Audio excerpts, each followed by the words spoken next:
Wow, summer was fun, but I'm so excited to start a new school year.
Good afternoon. Welcome to our August 8th, 2022 board work session. I want to welcome everybody back to an exciting school year. Hope you had a wonderful break, and we're off to a great start according to those smiles that I saw. So we'll go right ahead into our agenda. Up, Madam Chair, you want me to do something? Dr. Lewis? yes, just like to take a moment of personal privilege and officially welcome Ms. Tanya Carter, our new Chief Human Resource Officer. Welcome to our cabinet and to our board.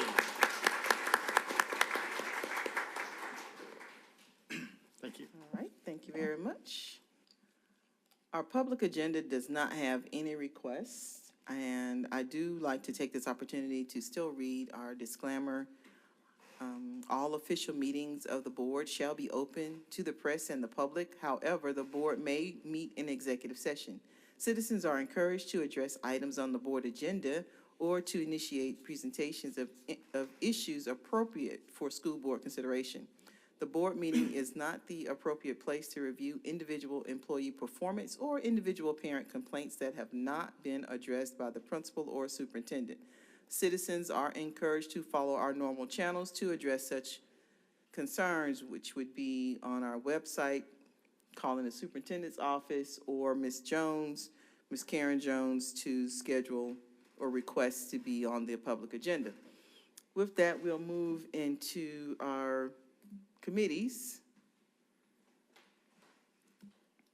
Ms. Buckner did tell me she was on her way. She locked her keys. Yeah, we'll skip over her. Ms. Tillery? Okay, I'm going to present 4.0. Oh, I'm sorry, Ms. Tillery. So sorry, forgot about that part.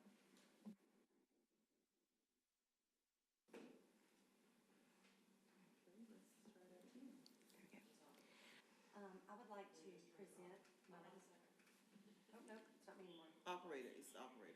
Try it again. There we go. There we go. I would like to present 4.01. This is the new policy IKBB, Divisive Concepts Complaint Resolution Process.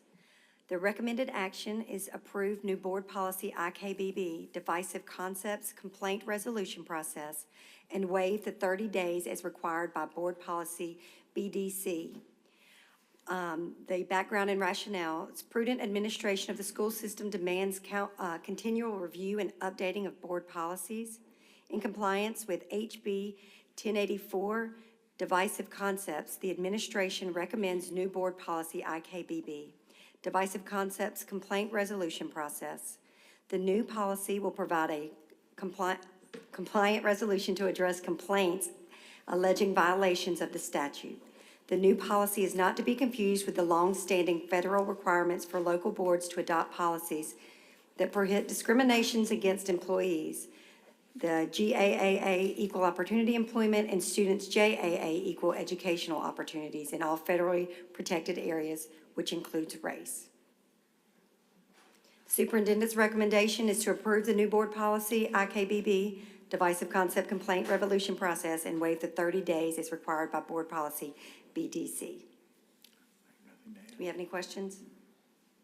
Dr. Lewis, did you want to talk about Just simply, well, the waiver is simply because the state legislature had passed this with the intent that we would have this in place for the start of the school year, so that's why we are requesting the waiver of the 30-day. This is in line with the state statute, so obviously there's not a lot of revisions to this, but this is based off the GSBA sample policy, and then we just made some tweaks to make sure it aligned with Muscogee County policy and practices. Okay. I'd like to present 4.02, Policy IEDA Revised. The recommended action, approve the revision of the board policy IEDA, unstructured break time to align with current legislation HB 1283 as dictated by board policy BDC. Policy adoption, this policy has been on the table for 30 days and is ready for the final adoption. In accordance with existing needs of the school district, the administration recommends the revision of board policy IEDA, unstructured break time to align with current legislation HB 1283. The revision is related to recess each day for students in kindergarten and grades 1 through 5. In the revised policy, schools are not required to schedule recess in their physical education or other structured activities happening that day in any circumstances that are out of control of the school, such as emergencies, disasters, or acts of God. Also, recess cannot be withheld due to disciplinary or academic reasons. The policy has been reviewed by the GSBA. Thank you, Ms. Tillery. So we will be voting on both of those next week. Up next is Property Committee. 5.01, you will see the amended MOU for the museum project. We needed to have the language specific to the intent, and so that's why it's back before us, so that we can amend it. Are there any questions about the MOU? Is that you, Ms. McCray? Yes. Okay. I don't know if you had a chance yet, but I think Mr. Ellington was going to get with Ms. Bloodworth, because I thought some language in it was kind of vague and was hoping we could kind of clarify it some more. So I don't think that's in this document, though. I don't think that revision has Okay. been put in here. I sent it to him at about 2 o'clock today, so Yeah, just we note talked that about it. there might be a little more cleanup on it. Okay. Because I think Greg agreed with what I said and said he was going to get with it. And it's related to the $2.3 million, just clarifying that a Yeah, little trying bit to more make it clearly. crystal clear that that was as much Yeah. as we were obligating Muscogee County to do. Yeah, and actually, as we talked, it was going to be slightly more than that, 2.3 million, just based on how much is left in the line item for the SPLOST, that originally $3 million was allocated to the museum, and they've spent some of that money, and we haven't finished the project that they are using those funds for, so I didn't have a definite number, but it will be a little bit higher than the 2.3. But will not exceed this. Yeah, I think that was just, there were a couple of places where it mentioned, that we were giving what we got for infrastructure money, and I just thought that was kind of vague and wanted to kind of tie it back to the actual number, so that would be good. Okay. Thank you.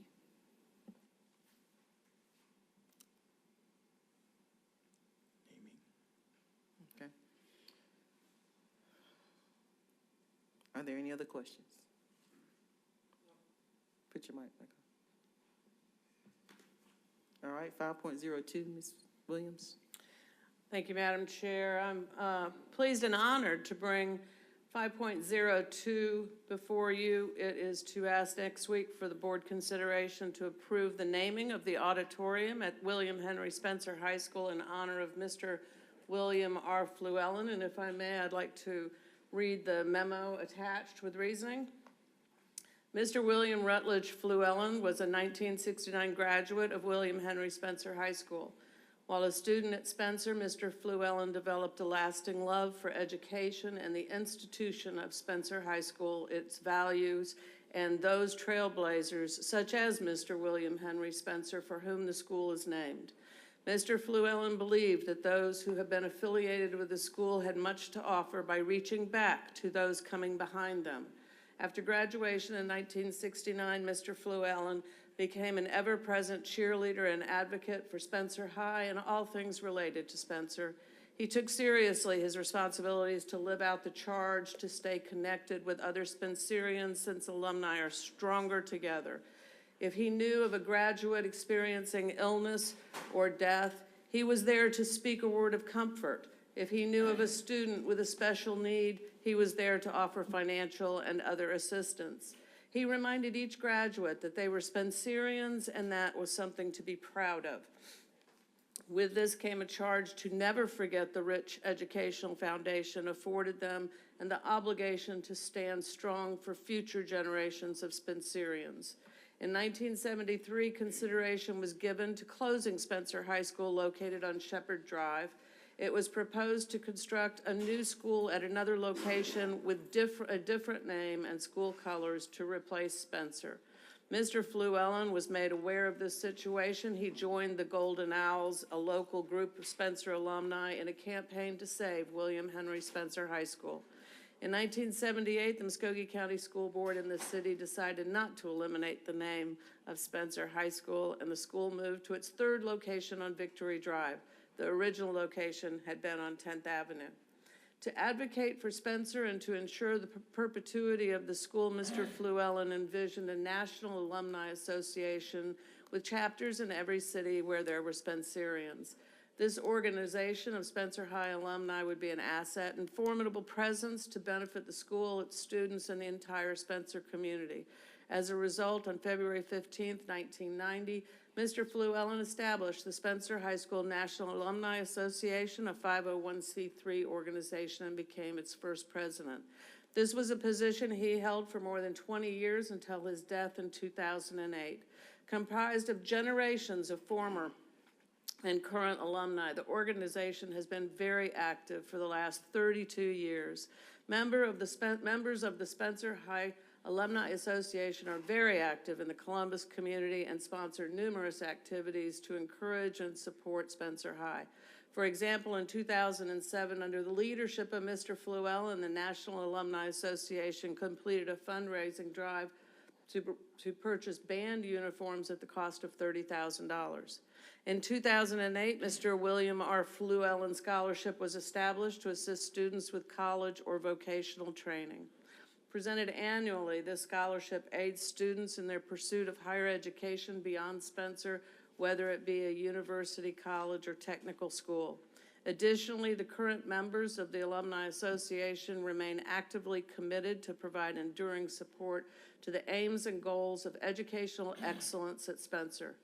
The name Mr. William R. Fluellen epitomizes the Spencer spirit, the countless selfless acts benefiting the William Henry Spencer High School community, initiated and implemented by and through Mr. Fluellen, have had a profound impact on the students, staff, parents, and wider global Spencer community.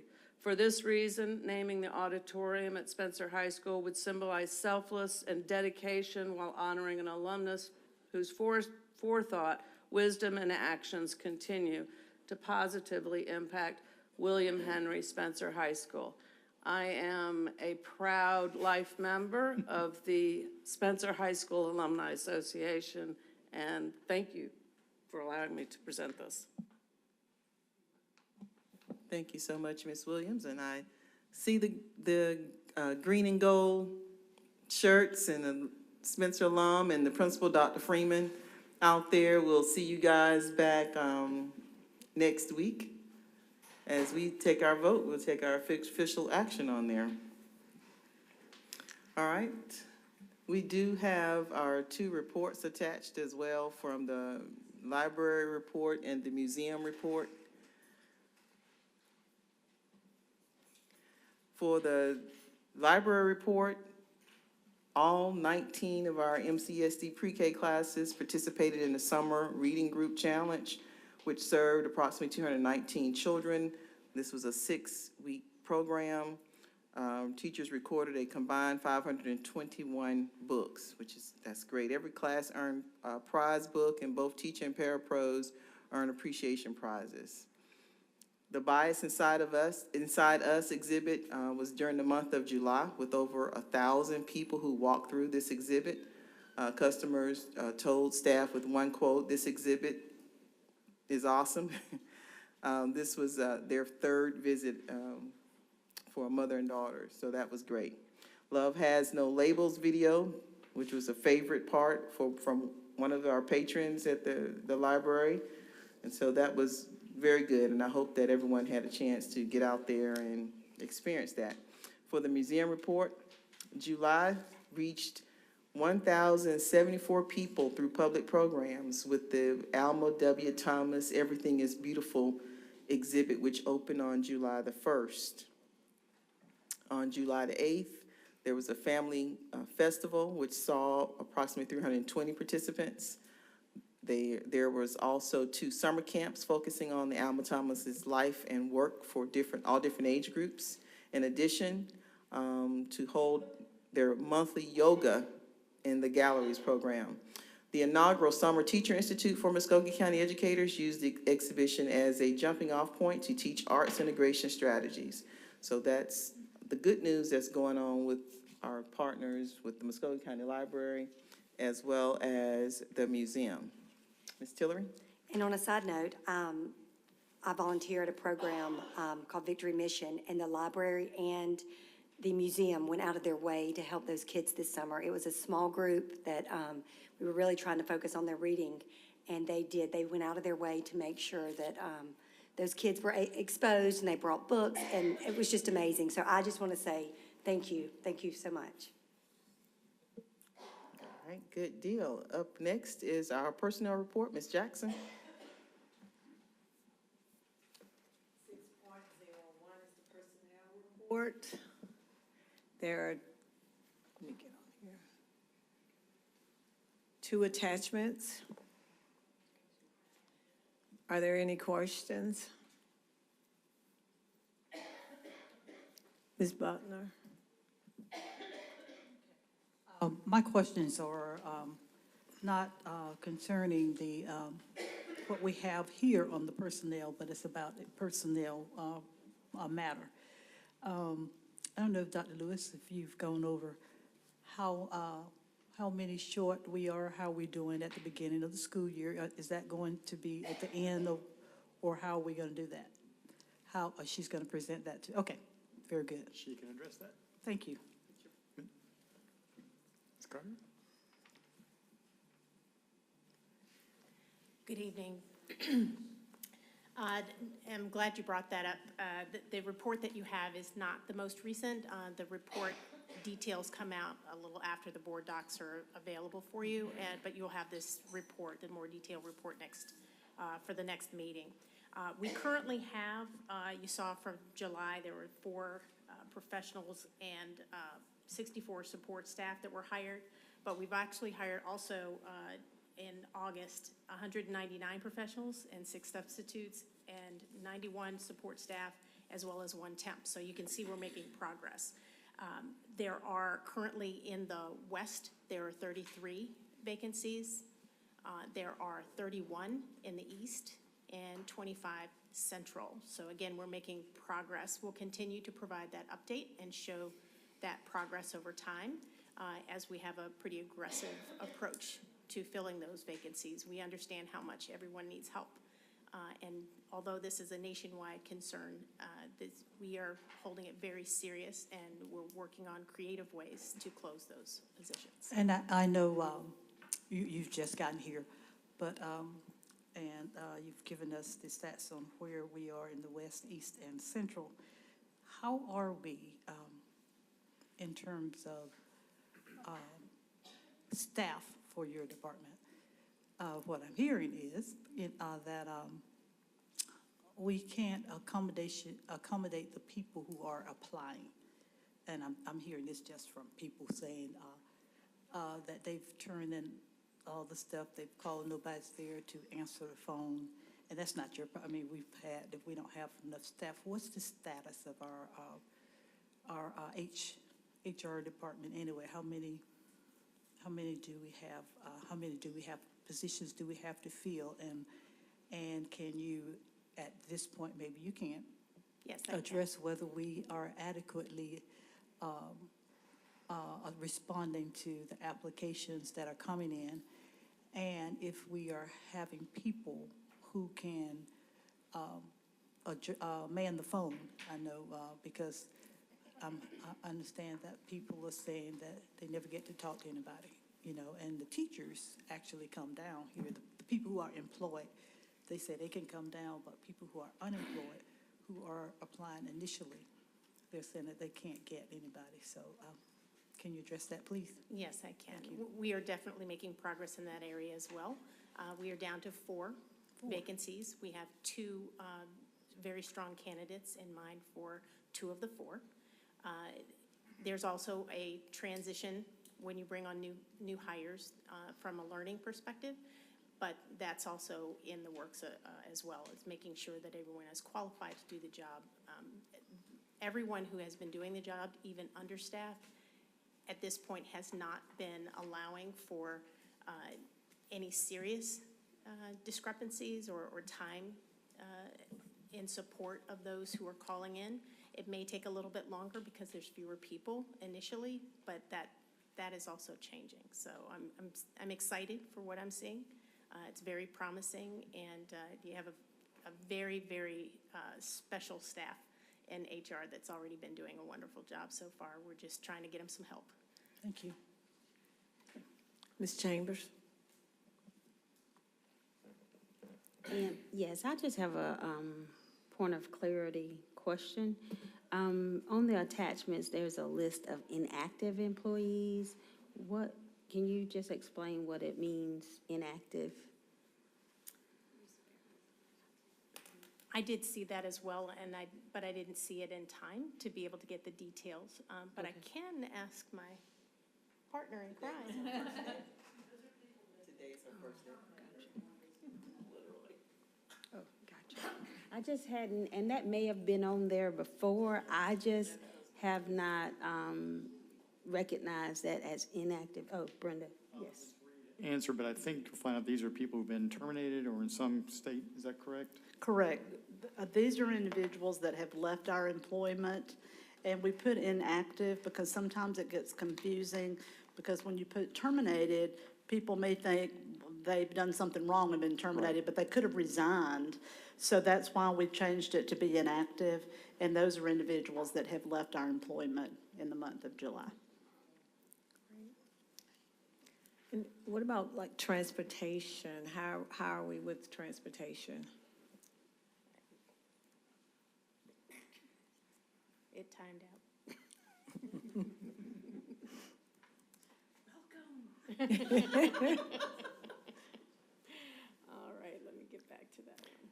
While she's looking at that, I will say we currently have, and correct me if I'm wrong on this, Mr. Anderson, but I believe we have 14 that are in some process, in the process of completing their requirements that should be coming into play in the next several weeks.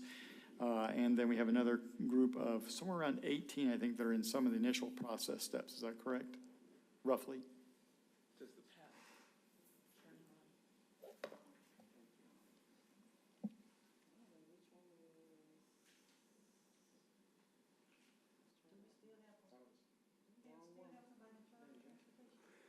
Yeah.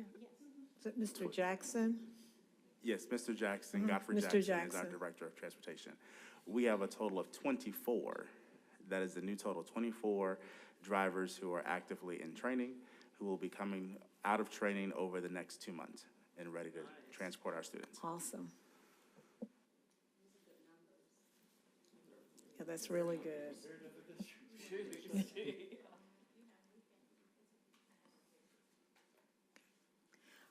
Are there any more questions? Oh, okay. So I'm going to answer the question on vacancies. We currently, not including our new incoming drivers, we have 63 vacancies for regular bus drivers. 63? 63? 63, Not including the 20, not including the 24. 40-ish. But those are for our regular bus drivers. For our special needs bus drivers, we have a total of 14 vacancies. And out of those that are currently working, we have 15 that are on FMLA or other things. So technically, those routes aren't being covered either. Those spaces are not vacant, but they're not driving at this moment. So we are experiencing a significant shortage with our drivers. I think I saw in an email that the demand has increased, right? That we have more students this year. Yes, I'll be addressing that a little bit later in the. Any more questions? Hearing none, back to you, Madam Chair. Thank you, ma'am. Dr. Slide, Discipline Committee?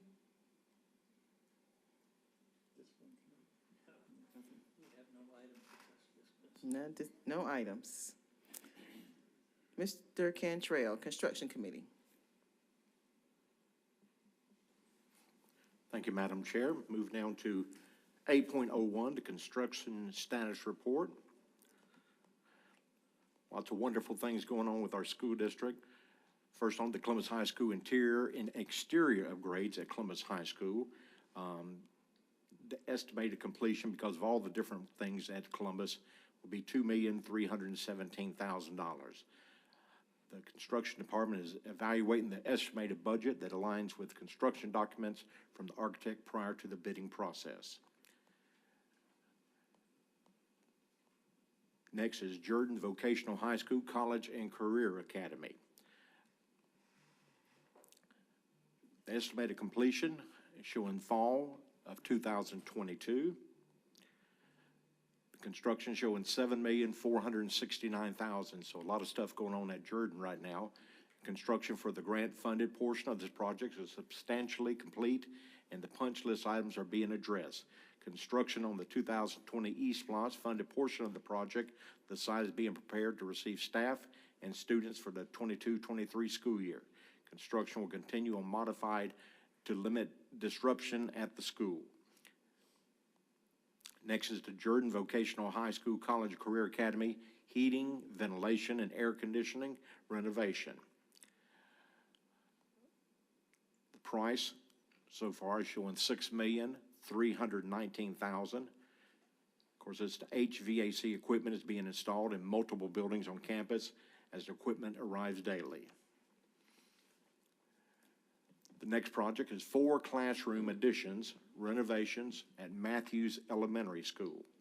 The 2020 East Plaza project to add 4 classrooms and address interior renovations as described by the local 5-year facility plans.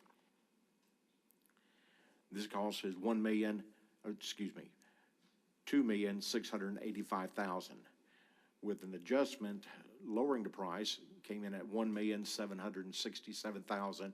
So it looks like it was about close to $1 million less than what they first came out with. The next one is middle school fields upgrades Phase 1 at Baker, East Columbus, and Rothschild Middle School. Construction estimated completion was summer 2022. The total cost was $1,442,000. The summary of work was Baker and East Columbus Middle Schools are receiving and sod, Rothschild Middle School sidewalks, and formed up ready to receive concrete. All three schools have their exterior bleachers and bleacher pads. The construction department is moving the projects to behind schedule because the sod is not rooted yet, so they're waiting for it to root in. The project's expected to be back on the schedule. Students at all three schools will have athletic practices in alternative locations while the sod takes root. New elementary school number 8, combining Dawson Elementary School along Kennedy Street. Estimated completion is summer of 2024. The total amount estimated so far is $37,890,000. The heavy equipment has been mobilized and silt fence is being installed. Property clearing has begun and the construction department is still planning the groundbreaking ceremony. The next project going on is the Otis Spencer Stadium system-wide multi-sport athletic complex. The Spencer multi-sport complex includes the Otis Spencer Stadium, is being developed on 38 acres with approximately, it will hold 6,000 spectators. Following the GHSA standards, the multi-sport athletic complex is designed for the events that include football, flag football, lacrosse soccer, and other district events. The site also includes 5 tennis courts and amenities. The total project, the budget on it is $27,609,000. Summer upgrade projects. Upgrades to Brewer, J.D. Davis, Key, Lonnie Jackson Academy, and Rothschild Leadership Academy. The project's estimated completion was summer 2022. The total budget was $2,400,000. Yes, ma'am, go ahead. Dr. Lewis, I don't know who you want to, there you go. I have a couple of questions on this item for the upgrades or refreshes or whatever we want to call them on these schools. I've had an opportunity to visit a couple that are in my district, and it doesn't take much to just improve the air in a little school, an elementary school, like new paint and new flooring, and it just looked absolutely terrific. I know there were a couple of items that were delayed because of the supply line. What are we? Last time I was there, and I wasn't there last week, but the last time I was there, they had not installed the partition that was between the exterior entrance and the interior entrance into the classroom areas. What is the status of that? Those, I imagine it's the same at all of them. That's right. Yeah. Well, but key are all the material delays. So it'll be around Thanksgiving when we receive for the secure vestibules at each of those schools. Okay, and I understand that there were a couple of things that still needed to be accommodated, and those are going to be scheduled at the end of the year during the Christmas break. Yes, ma'am. Okay, great. Thank you. Kia? I have a question about the Jordan High School, the heating, ventilation, and air conditioning renovation. I know originally it says in 2020 we approved a $6.3 million budget for that. Can you explain to me, I'm assuming that we're not paying $6 million just for, 7 ACs? I'm assuming that it's more to it than just the HVAC. Can you explain to me? That's correct. What's included in the $6.3 million? Okay, the entire HVAC system at Jordan's being changed out. And that was on 2 applications, the 2018 year, and then the reapply for 2023. So the entire HVAC system is for $6 million at Jordan, not just 1 or 2 pieces, but the entire system. At every one of the buildings? Every one of the buildings. Okay. Every unit in Jordan. Are they moving the center air conditioners from the center of the school? You know what I'm talking about. Are they moving them onto the rooftops or? That is, no, sir. The chillers, they're going out between the baseball field and the building, and then a screen, brick screens being built around those. So they moved out the courtyard to make it quieter for the Right. students. When it goes out there, we move some equipment that was out there and then put the new chiller system with the old Okay. in I was between. wondering where they was putting them. Yeah. If that was changed. It's been there since the 70s. I know, I don't know if we've had new units since then, but it was that way back in 77 at least. Yes, and it's very cool out there, so they're loving the new HVAC.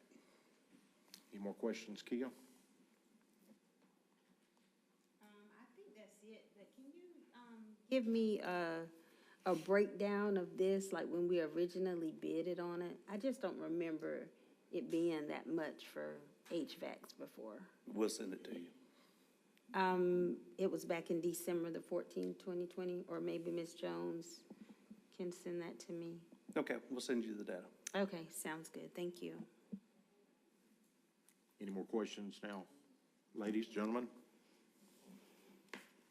If not, middle school fields upgrade at Phase 1 will be at Baker, East Columbus, and Rothschild Middle School.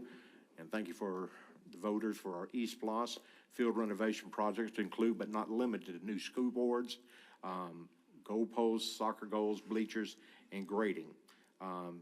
Baker and East Columbus are receiving sod. Middle Rothschild sidewalks informed and ready to receive concrete. Total cost of this is showing $1.442 million, $1,442,000. I think I brought up the elementary school at this time is $37,890,000.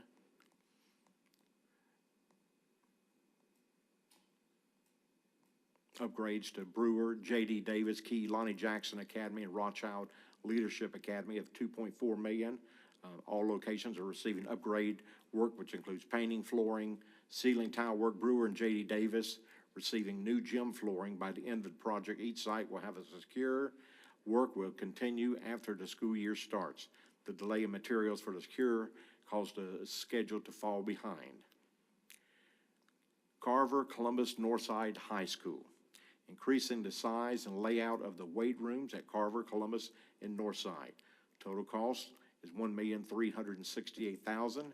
The punch lists are being completed for Carver, Columbus, and Northside. Construction is 95% complete. The remaining 5% are identified issues on the punch list. A lot of stuff.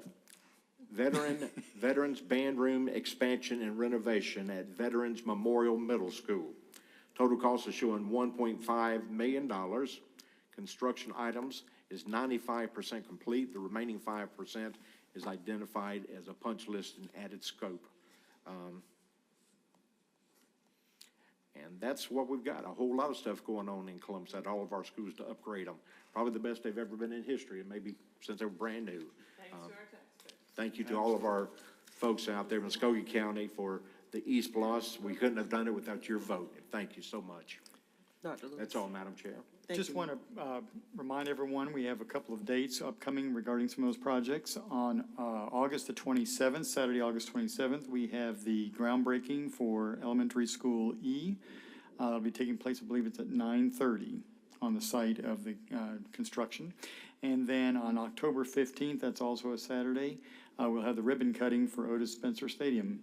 Two important dates in the history of our school district, and looking forward to both.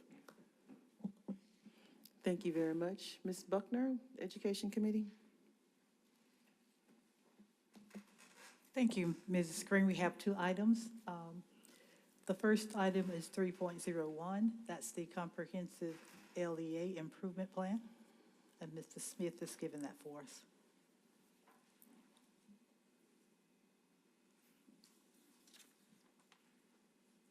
Hit your mic. Hit the microphone.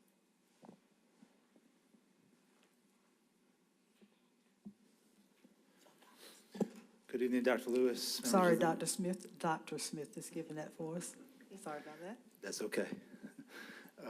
Good evening, Dr. Lewis, members of the board. I'm just going to go through a brief overview of our comprehensive, basically our district improvement plan, but our comprehensive LEA improvement plan for this coming year. All right, so this is our graphic the state uses for school improvement plans, for district improvement plans, and basically we're just centering everything we put it within that plan around the whole child through those 5 components in the middle. And then in the green on the outside is the continuous improvement process. And so that really just drives how we approach this. There's 4 different components to the CLIP. One is the needs assessment, and the second one is the improvement plan, and then the parent and family engagement policy, which all of you have a copy of, and then also the foster care transportation plan. And so we're going to talk through each of those briefly. So next school year, Cognia, who is our accreditation review organization, they changed our 5-year accreditation cycle to a 6-year cycle.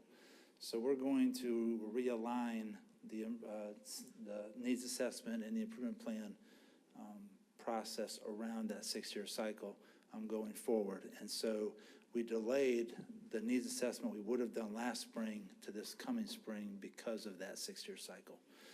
So this coming spring, we'll do the comprehensive needs assessment in conjunction with the self-assessment for Cognia for accreditation. And then we'll have a new district improvement plan based on the outcomes of those assessments. And then you see the next 2 years after that, we'll just revise the district improvement plan. And we're going to align the school improvement plan process as well. So that's why you see the SIP there listed. And then in FY26, we'll do another needs assessment and then another new district improvement plan. And then 3 years later, we'll go right back to the accreditation 6-year cycle. So that's what every 6 years will look like going forward.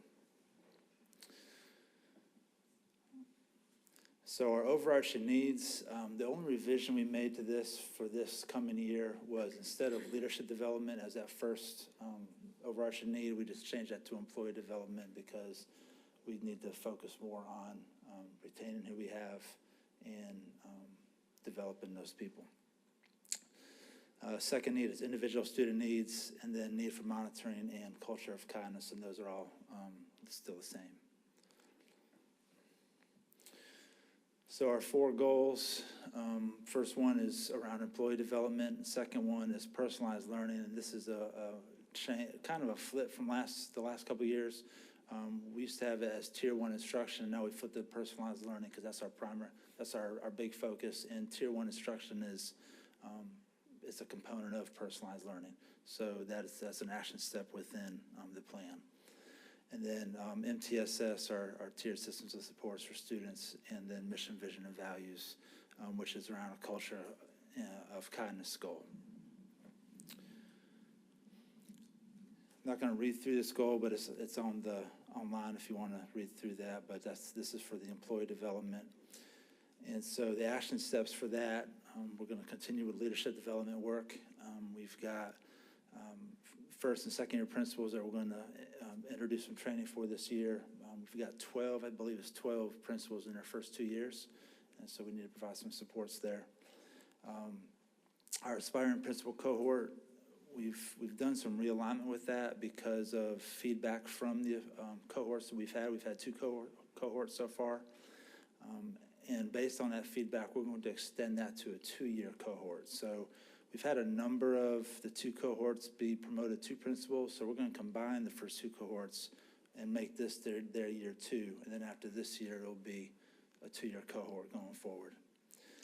And then we're also going to start an aspiring assistant principal cohort training. So that will be patterned. It won't be different focuses, but patterned the same kind of approach, 2-year focus, application-based, blind application reviews. So we'll have that going out in January as a target for having the information or having that in place. We continue having assistant principals training monthly, pretty much all the months except we start in September. We do September, October, November, and then we skip December through January, February, and March. And so those trainings are provided by different departments and divisions around just things they just need to know going into the principalship, whether it's something around budgeting, special education, and so on. So that's been, we've had some good feedback from that for the last couple of years. And then we've got teacher quality specialists that are funded through Title II. They provide, their biggest focus is really around induction teachers, the teachers in their first 3 years, but they also do things as well for other teachers. We started this past summer, the first teacher leader cohort, and that is a 2-year cohort as well. So that will continue on this year, and we're looking at adding additional cohorts. We are continuing the teacher support and coaching endorsement. That's something we offer through Muscogee County, and when teachers finish that, that's added to their certificate through the PSC because we're a endorsed provider through the PSC. Our Georgia TAP program continues on, and we've had very good results from that overall. And so we will have, we've got a cohort that just started this fall. We'll have another cohort start in the spring, and typically we have 2 cohorts a year coming through. We've got academic coaches in Title I schools. Some schools have opted for additional coaches, so that's just dependent on funding and availability of personnel. Teacher observations, that's more when we hear about teachers that just could use some other perspectives from other classrooms. We fund subs for them to be able to do that. And then focus on recruiting teachers and paraprofessionals, and then certification assistants as well for those employees. Again, there's a second goal. I'm not going to read through that one, but that's focus on personalized learning. For personalized learning, we're looking at content-specific resources and training. We've got new textbook adoptions that have been coming through for the last couple of years, so there's trainings lined up to acclimate teachers and leaders to those resources. Personalized learning training, that is probably one of the biggest examples of a district rollout I've seen. We've got people from teaching and learning, from DIS, who are involved in supporting schools through that process, and so they're kind of coaches for that. We've got web-based resources that support student learning. It's a long list. I'm not going to try to go through them, but that's like the Achieve, Lexia, iExcel. We're piloting another one this year as well. So there's just there's also art and music resources as well that we purchase, and drama. We've got the one-to-one student devices that are continuing, after-school tutoring or extended day. That is something that we fund through our instructional extension program funds, and then also subsidized with Title I.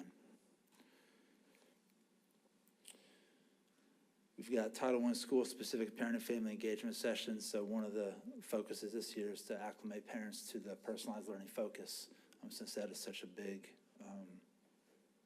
project right now. We've got new teacher training. We had new teacher orientation last week with Empower. We had the first 2 days was our new employees, and then we had days 3 and 4 with our other all employees. But we had new teachers involved with those last 2 days as well.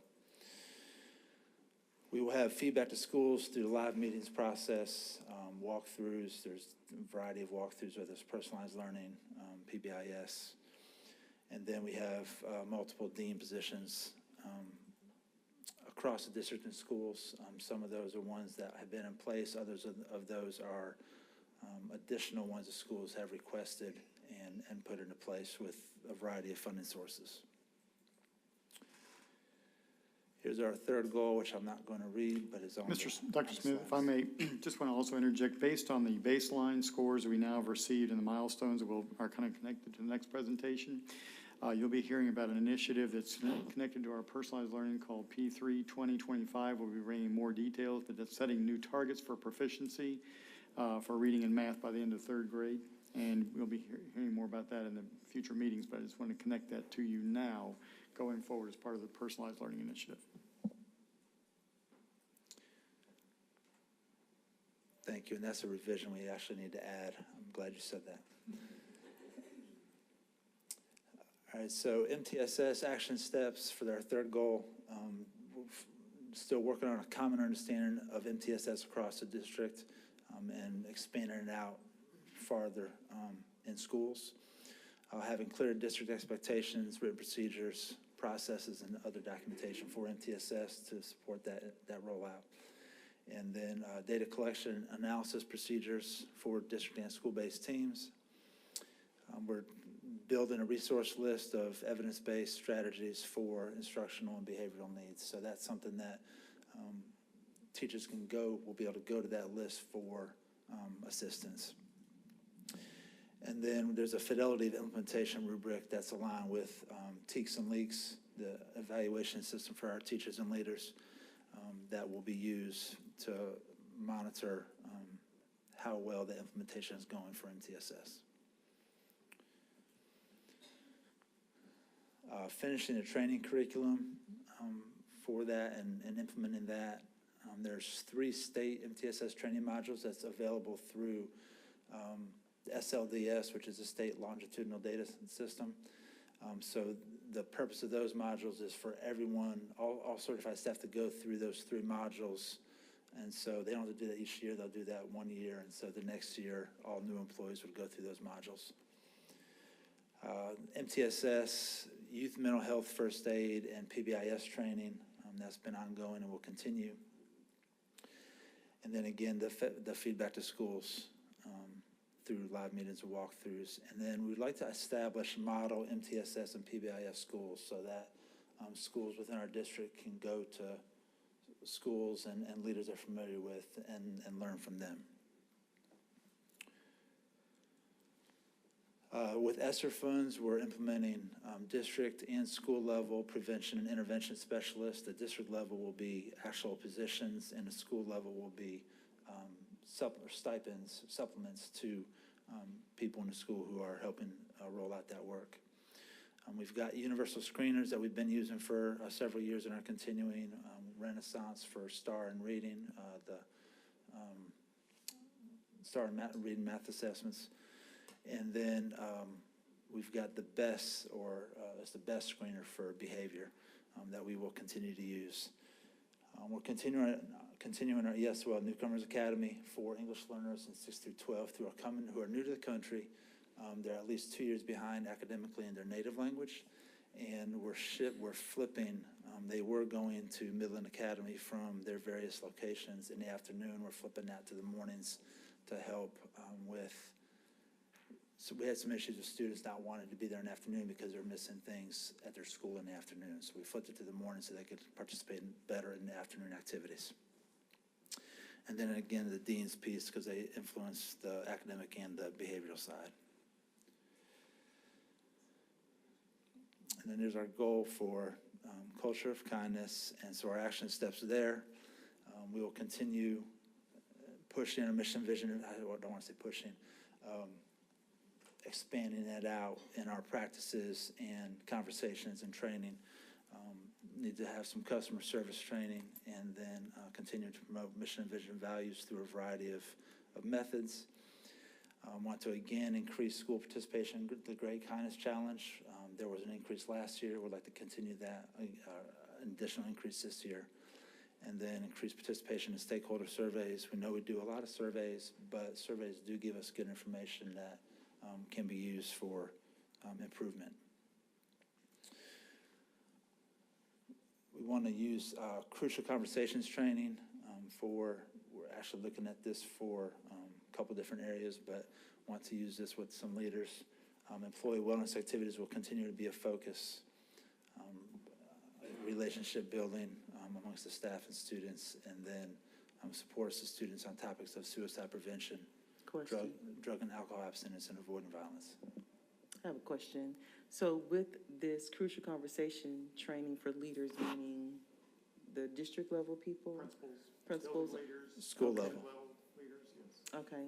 So is this also a part of that goal 1 for employee development or the multi-layered professional development that's going to be tailored to different specific groups of employees? It could absolutely be listed there, yes. Okay, Like so, one of the groups we're talking about implementing that, the only one I've heard at this point would be academic coaches, because we're refocusing on the work of the academic coach. And they have to have crucial conversations and support, so. right, but I'm mainly interested in the training that would be for leaders.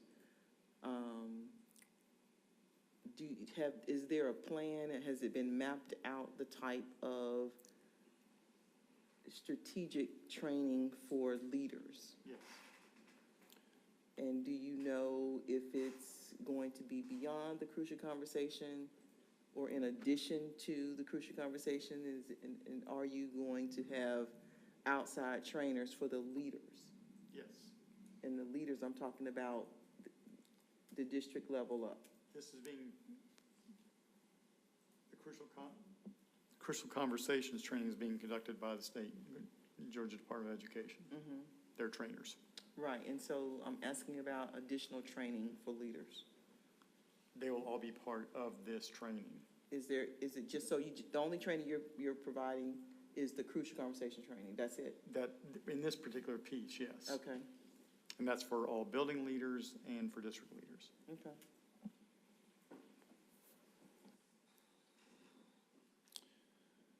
All right, the third component of the CLIP is the parent and family engagement policy, which you have a copy of, but these are the key pieces that it focuses on as building school capacity. There's a requirement in our Title I schools that we have training for our staff around parent and family engagement, and that's done through their parent and family engagement person at the school. And then also building parent capacity for through workshops. Each school has to have 4 workshops a year, and then we typically do 2 district parent workshops as well throughout during the year. It is focused on the PTA national standards for family school partnership, and then within that we define Title I and parent and family engagement, what those things are. Do all schools have PTAs? I'm sorry? Do all schools have PTAs? Do they all have employees? PTAs. Do they all I have don't know the answer to that. PTA national standards? Okay. We just aligned it with that just because it's best practices around parent and family engagement. For the schools that do not have PTA, how will you align what they're doing for the schools that do not have PTA? So this is really separate from PTA function. We just wanted to align it with what the PTA does with their work. It's just the standards, Okay. right? It's aligned. I don't know if that, It's best practice, just looking at the standards associated with the national PTA standards. I don't know if that answers your question.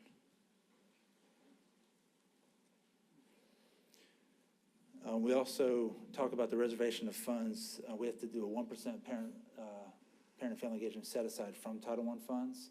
And so those funds are allocated down to the schools where parents do an annual survey or have the opportunity to take a survey where they give feedback on what they would like to see that money used for. And so we cannot spend that money just on anything. It has to be on things that parents said this is a need for us to support our kids' learning. And then the DIP goals are in there, and then how we evaluate as well. So that's there. DIP goal. The district improvement plan goals. Say it again for The me. district improvement plan. Thank you. And then our foster care transportation plan, this is something we have to do in collaboration every year with DFACS. And so the goal of that is to keep a foster care student at the school of origin as much as possible. So we get a good number of foster care students that come from out of the county, so that's not possible in those situations, but when they're within the county, just for example, if a student's at Brewer and it goes into foster care and they're moved over to, say, their foster home is in the MLK zone, they'll keep them at Brewer to minimize the change and things going on in their lives at that point. So that's the point behind the plan. DFACS will temporarily arrange transportation to the school of assignment while we're setting up a bus route, if a bus route is needed. I have a question about that. So before, the funding for this, was it not McKinney-Vento federal funds for the transportation? So I have not seen where we've gotten funding yet. The way it's built into the plan is we're only reimbursed by DFACs if the costs are more than negligible. She's acknowledging that, Dr. Nelson. Do you want to speak to that, Dr. Nelson?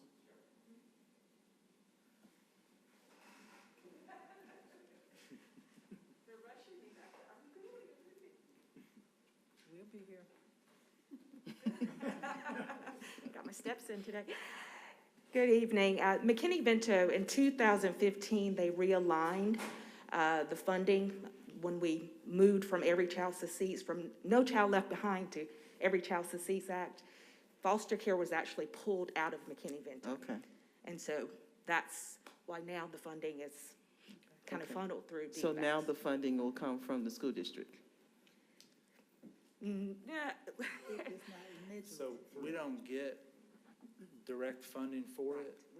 So if it got to where it's a hardship on a district to provide that route, then DFACs will reimburse us for those costs.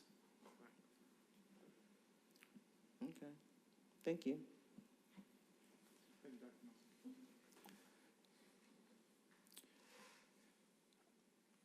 All right, and that is our clip. So any other questions? Okay, Ms. Chambers? Thank you, Ms. Buckner.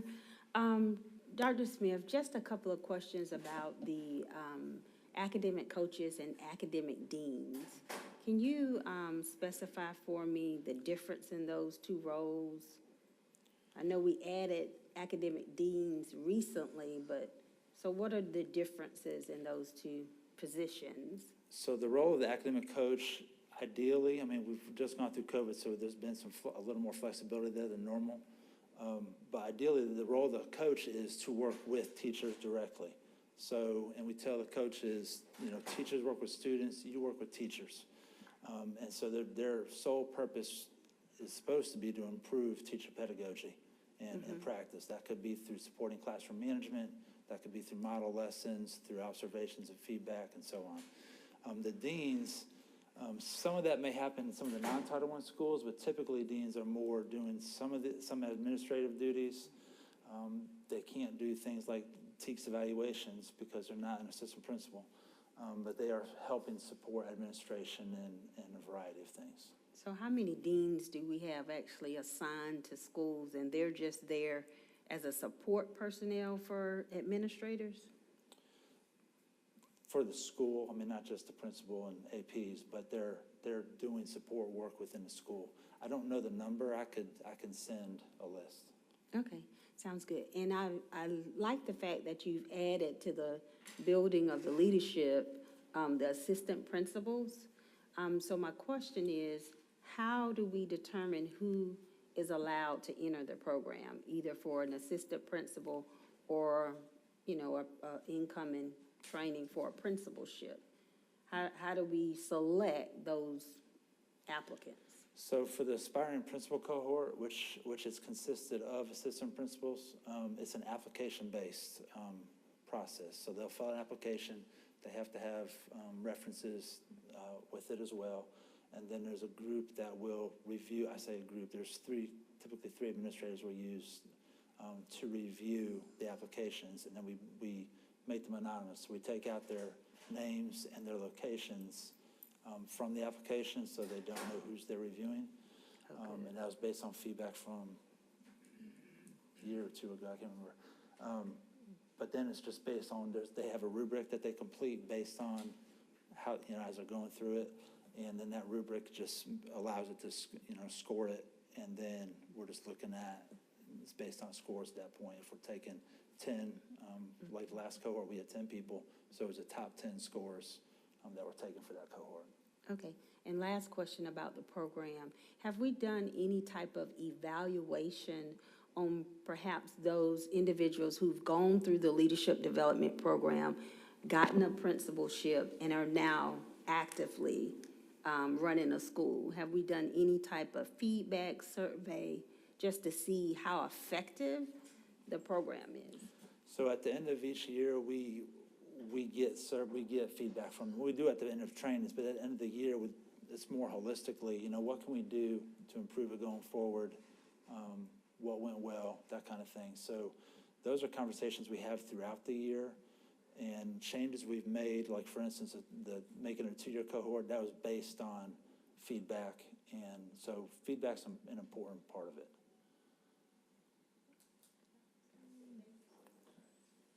Okay, I have 2 questions. And the first was a follow-up from Mrs. Chambers' questions about the coaches. And I was making a note here about some time back we had mentor teachers. And I was thinking as school is starting, most new teachers are overwhelmed but when they come to school. It's just so much. It's so much to do. And a while back we had mentor teachers, and each new teacher was assigned a mentor teacher, and that teacher could go directly to that mentor teacher. So you also mentioned something called specialized teacher.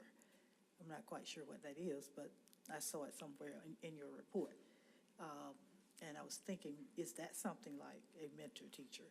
And so how do we accommodate these very new teachers who probably have all the academic skills and have had good training in school? But when you go in a classroom, it's totally different. So how are we accommodating them? I know we have the coaches, and that's very good. So they learn lesson plans in school. They learn all this stuff in school. They learn classroom management. They learn everything. They practice. They had student teaching. So who's in that gap that helps them directly? So the teacher support and coaching endorsement, that was one of the action steps there. That is something that, to go through that process, they have to mentor teachers to get the endorsement. That's part of the culminating activities they have to participate in. There are what we call TSCs, teacher support and coaching endorsements. We call them TSCs in the schools. Schools have TSCs in their building now, and so some schools have more than others.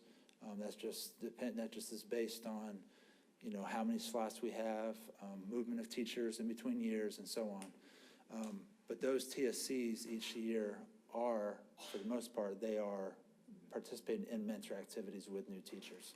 So we have that piece, and they have to provide documentation about that TSC support to us, and there's some. So how many are there in a school? It varies by school.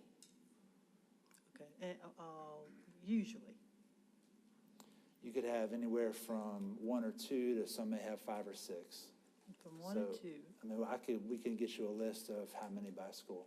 I really, where I'm going to, you don't have to give me a list. What I want is that this piece to be taken care of. What I'm trying to get to is that we need to make sure when we put teachers in a school, we have enough support. That's why we're talking, everybody's talking about why teachers are leaving, recruiting teachers, a problem all over the nation, why teachers are leaving. So when they come, we need to be able to accommodate them. We need to have somebody there to help them along, because it's very hard, it's very difficult as a new teacher going into school. So this is a way of maintaining the teachers that we have. If we could have somebody, if we can make sure we have a piece of, we can just think about that and follow up on looking at our schools, seeing how many we have. Y'all checking to make sure the principals are having enough so that we can have this piece taken care of. We're already short with teachers. So if we can have this piece taken care of, that will be. Okay. Then there's a couple other things going on that lines up with what you're talking about. One is the teacher leader cohort, where we're trying to build teacher leaders, and the point of being a teacher leader is so that you can help other teachers in your building. Do you remember, I think you've been here a minute, because when I was we used to have mentors, and actually the state paid for them. Like, there were mentor teachers. Each new teacher was assigned a mentor. That's what the TSC is. Huh? That's what the TSC is. It's changed verbiage over the years. So so they don't assign mentor teachers anymore. It's just changed. They used to be called teacher mentors. Now they're changed to. See, but the way you're saying. it's Teacher like, if you support only- coach. If you That- only have like 1, 2, or 3, see, when they had the teacher mentorships, each teacher had a mentor. So this you're saying you have 1 or 2, or 1 to 5 to 6 at a teacher, but at that time, each teacher had his or her own mentor teacher. And I'm just saying, which was, to me, in my opinion, could help a new teacher better than having maybe 1 teacher here or 2 or 5 or 6 here or there. This is just something for us to be thinking about. yeah, We can't sign this out, I'm just saying. That's an ongoing, Yeah, I know it's it's an ongoing process. It is. We train teacher support coaches. We have a cohort right now. I think we have 27 The trainees instructional specialists, teachers. that will go out and that are currently in schools. And they're being trained right A lot now. of times we send those people out when somebody's having trouble, like. Correct. When a teacher is in trouble. We don't want the teacher to get in trouble. We That's- want to be proactive. What I'm talking about is something at the very beginning, like somewhere, if we don't have mentor teachers or something where teachers at the very beginning, they can be kind of relaxed, and know that they have somebody that they can go to, when they don't know, when they get stuck with something. And this is what I'm saying. Yeah. is While we're in this stage, if we can be looking at what we have to kind of help our young teachers better. We have multiple support mechanisms for teachers. We have teacher support coaches. We have academic coaches that will help support them. There are obviously the staffs at the school that will help, and we have content specialists, teacher quality specialists. If there's a need, they're going to be supported. We're not going to let them flounder out there. Well, I hope so.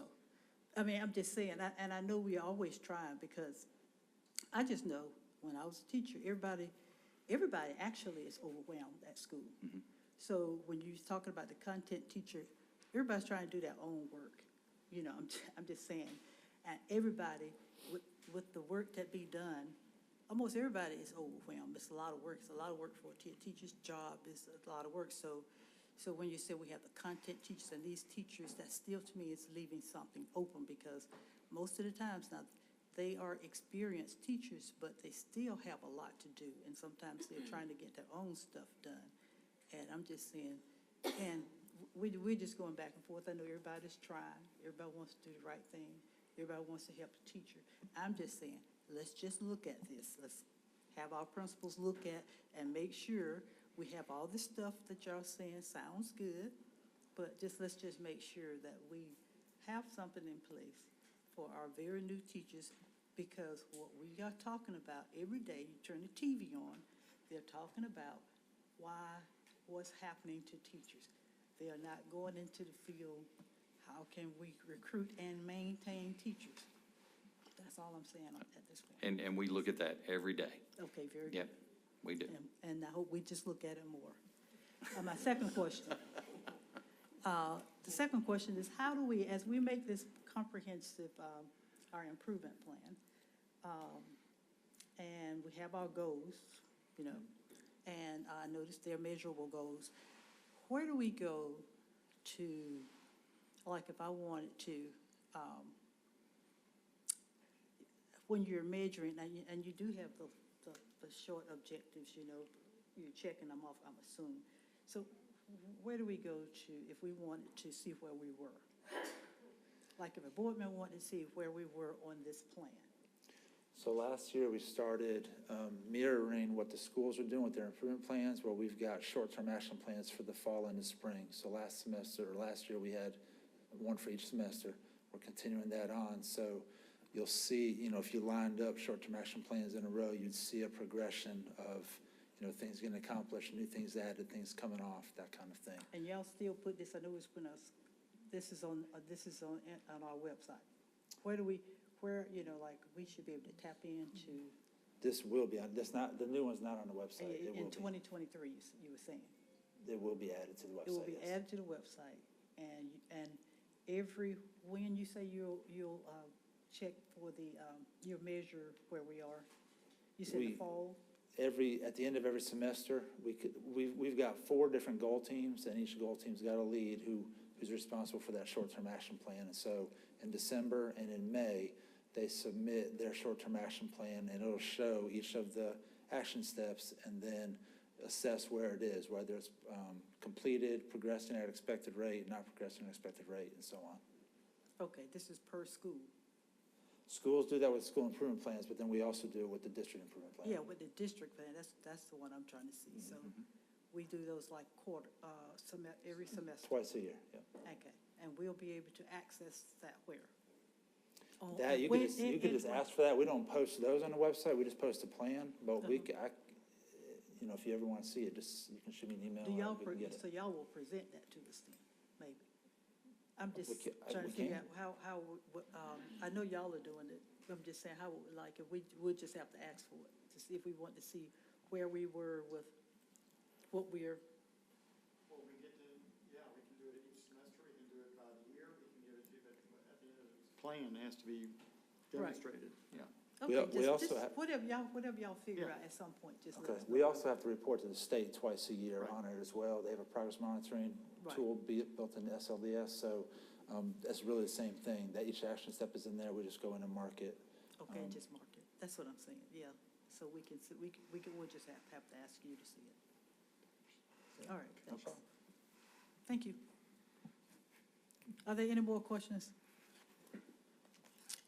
Okay, thank you, Dr. Thank Smith, you, this Mr. time. And our next item is 3.02, and that's our spring assessment update.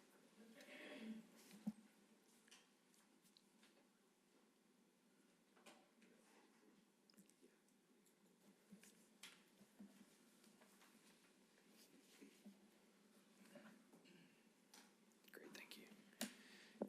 Good evening, Patrick Knopf, Director of Research Accountability Assessment. Here to bring you the Georgia Milestones results from last year. I do want to start with a couple of things, one being sort of a reminder of where we are in terms of our previous test administrations. If you'll remember, the 19-20 testing was canceled due to the pandemic. And so because everyone went home, we didn't have testing. The following year, the state applied for and was granted a waiver. Well, they asked for the waiver because the waiver had been given that first year for 20. The next year, we requested a waiver twice and actually were denied the waiver. And you remember, that's the year where we had our students, half of them were home, virtual, half of them were here in school. The guidance we got from the state was that we weren't going to bring students in to test, so those virtual students didn't come into test. And so remember, we only had results for roughly about half of our students, about 55% of our students tested that year.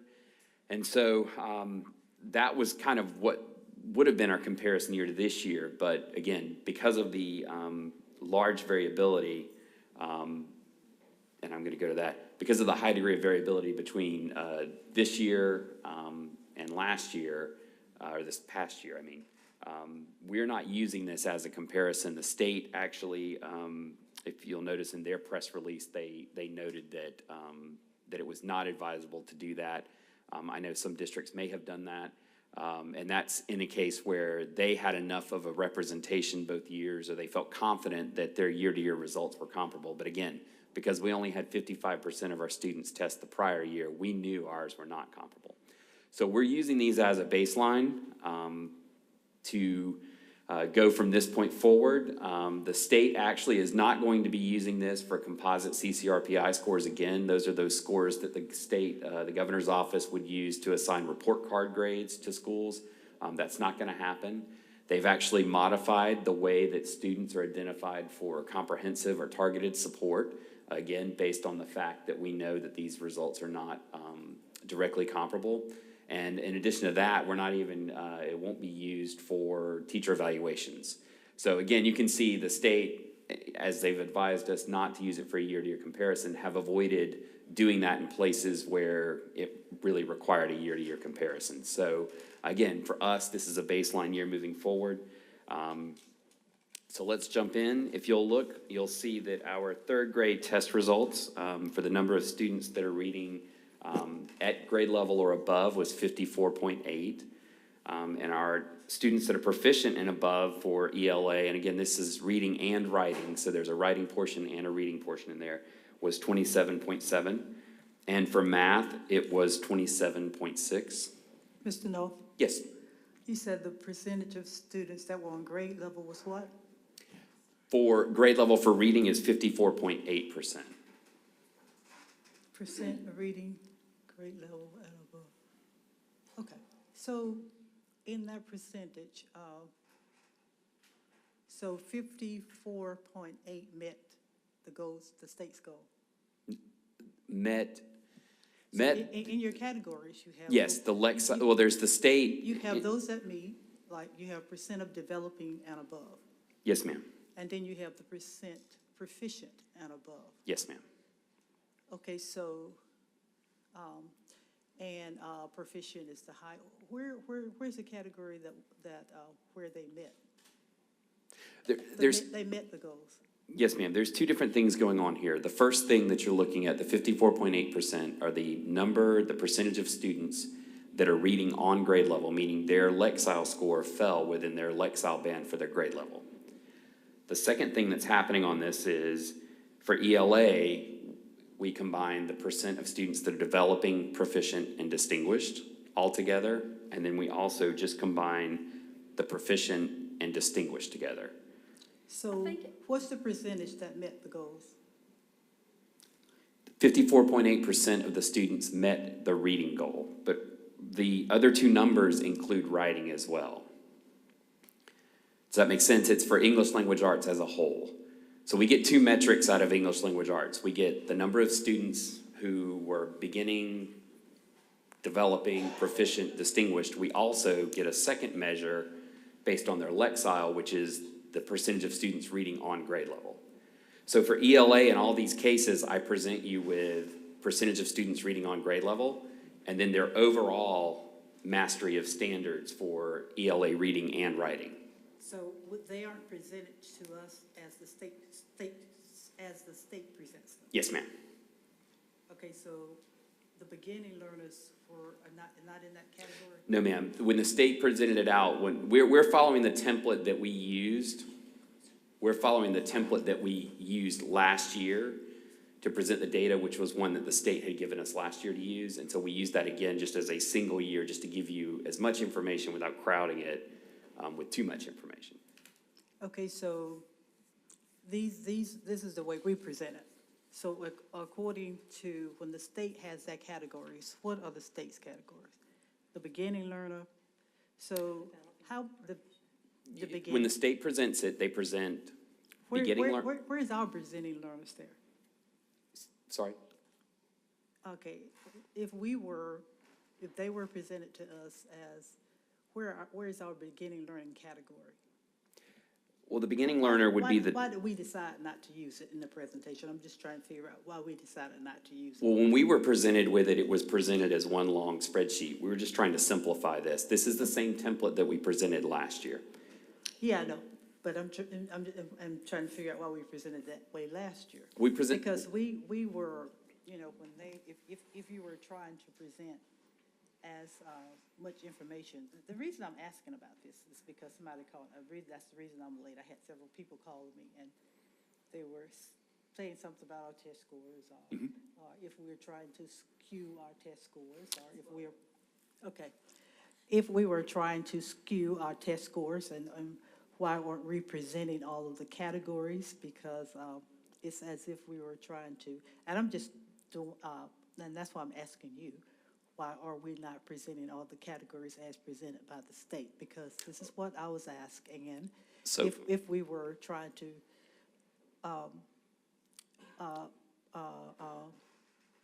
skew our actual performance, in which we do realize, what has happened, we do realize that. Yeah. But I'm just trying to since, that's actually why I was late. I was trying to get out of the house and left my purse and had to get a ride. But anyway, so that's why I'm asking, why we don't present those, because usually where I worked, we did. We presented all.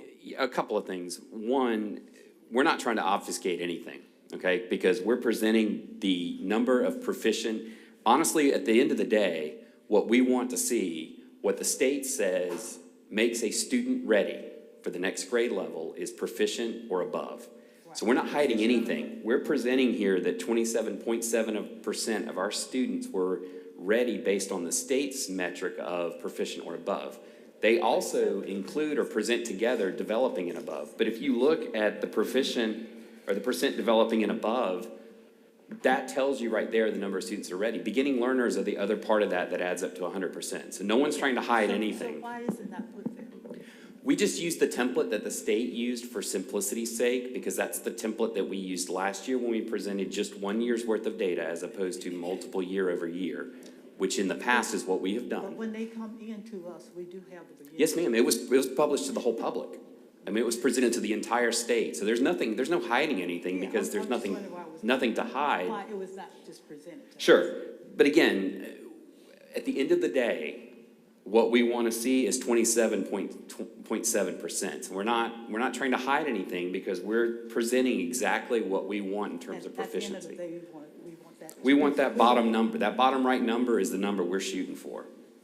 The bottom right number is the number that. 27.7% Which is. you mean that's the number we want to be better than that, what it is? Yes, ma'am. That's That's where what we're shooting for. That's readiness for the next grade. something. Yeah, so we're not hiding anything, Yeah. because it's right there. I mean, we want to see more than 27.7% of our students proficient or above. Do we know how many is proficient? No, ma'am, but I can get you that. Okay.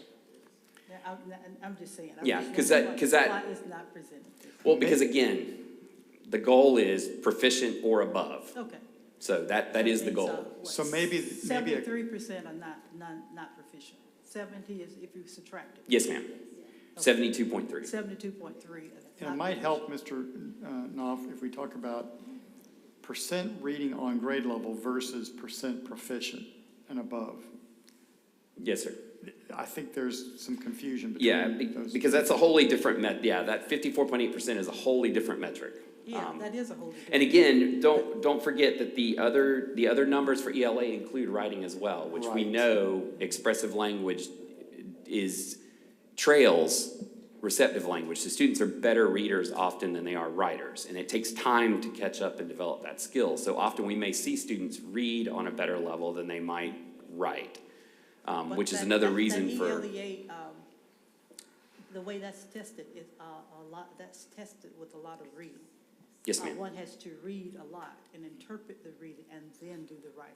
So the ELA is a reading test. I mean, it's a language test. It's a language There are test. very long passages that they have to learn, and then they'll ask questions about that long. But the writing portion itself is just strictly writing. It's some passages, short passages that are read, and then they jump into writing. Based on the reading passage. Yes, Which but- means that, okay. that's when they say ELA, that's reading, that's language. Yes, ma'am. All right. I have a question. And I know, I definitely want you to finish the presentation, but can you send us just a copy of the breakdown where it lists just proficient, just developing? Yes, ma'am. And just above? Because I think, just for me, that and above sort of gives us a gray area. But if you can break it up, then we can definitely, really see where we are in comparative to the state standard and, what they're saying. If you can just send that afterwards, Yes, that would be ma'am. great. I can do that. Thank you. So for fourth grade, again, you can see for reading proficiency, this is just Lexile. You can see 46.1 are reading on grade level, and 25.3% of students are proficient or distinguished. And for math, it's 26.8% of students are proficient or distinguished. Next, for fifth grade, and again, fifth grade includes the science test, but does not include social studies, just ELA, math, and science. For the percentage of students that were reading at grade level, meaning just that Lexile score, you can see it's 65.2%, which is very close to the state, which hits 69.7. And again, at the bottom right, you'll see our proficient and above. Those are proficient distinguished students are at 32.2%. For math proficiency, we were at 21.7. And for science proficiency, we're at 29.4. And again, when I say proficiency, I'm not meaning just the proficient level, but readiness for the next grade level as in proficient or distinguished.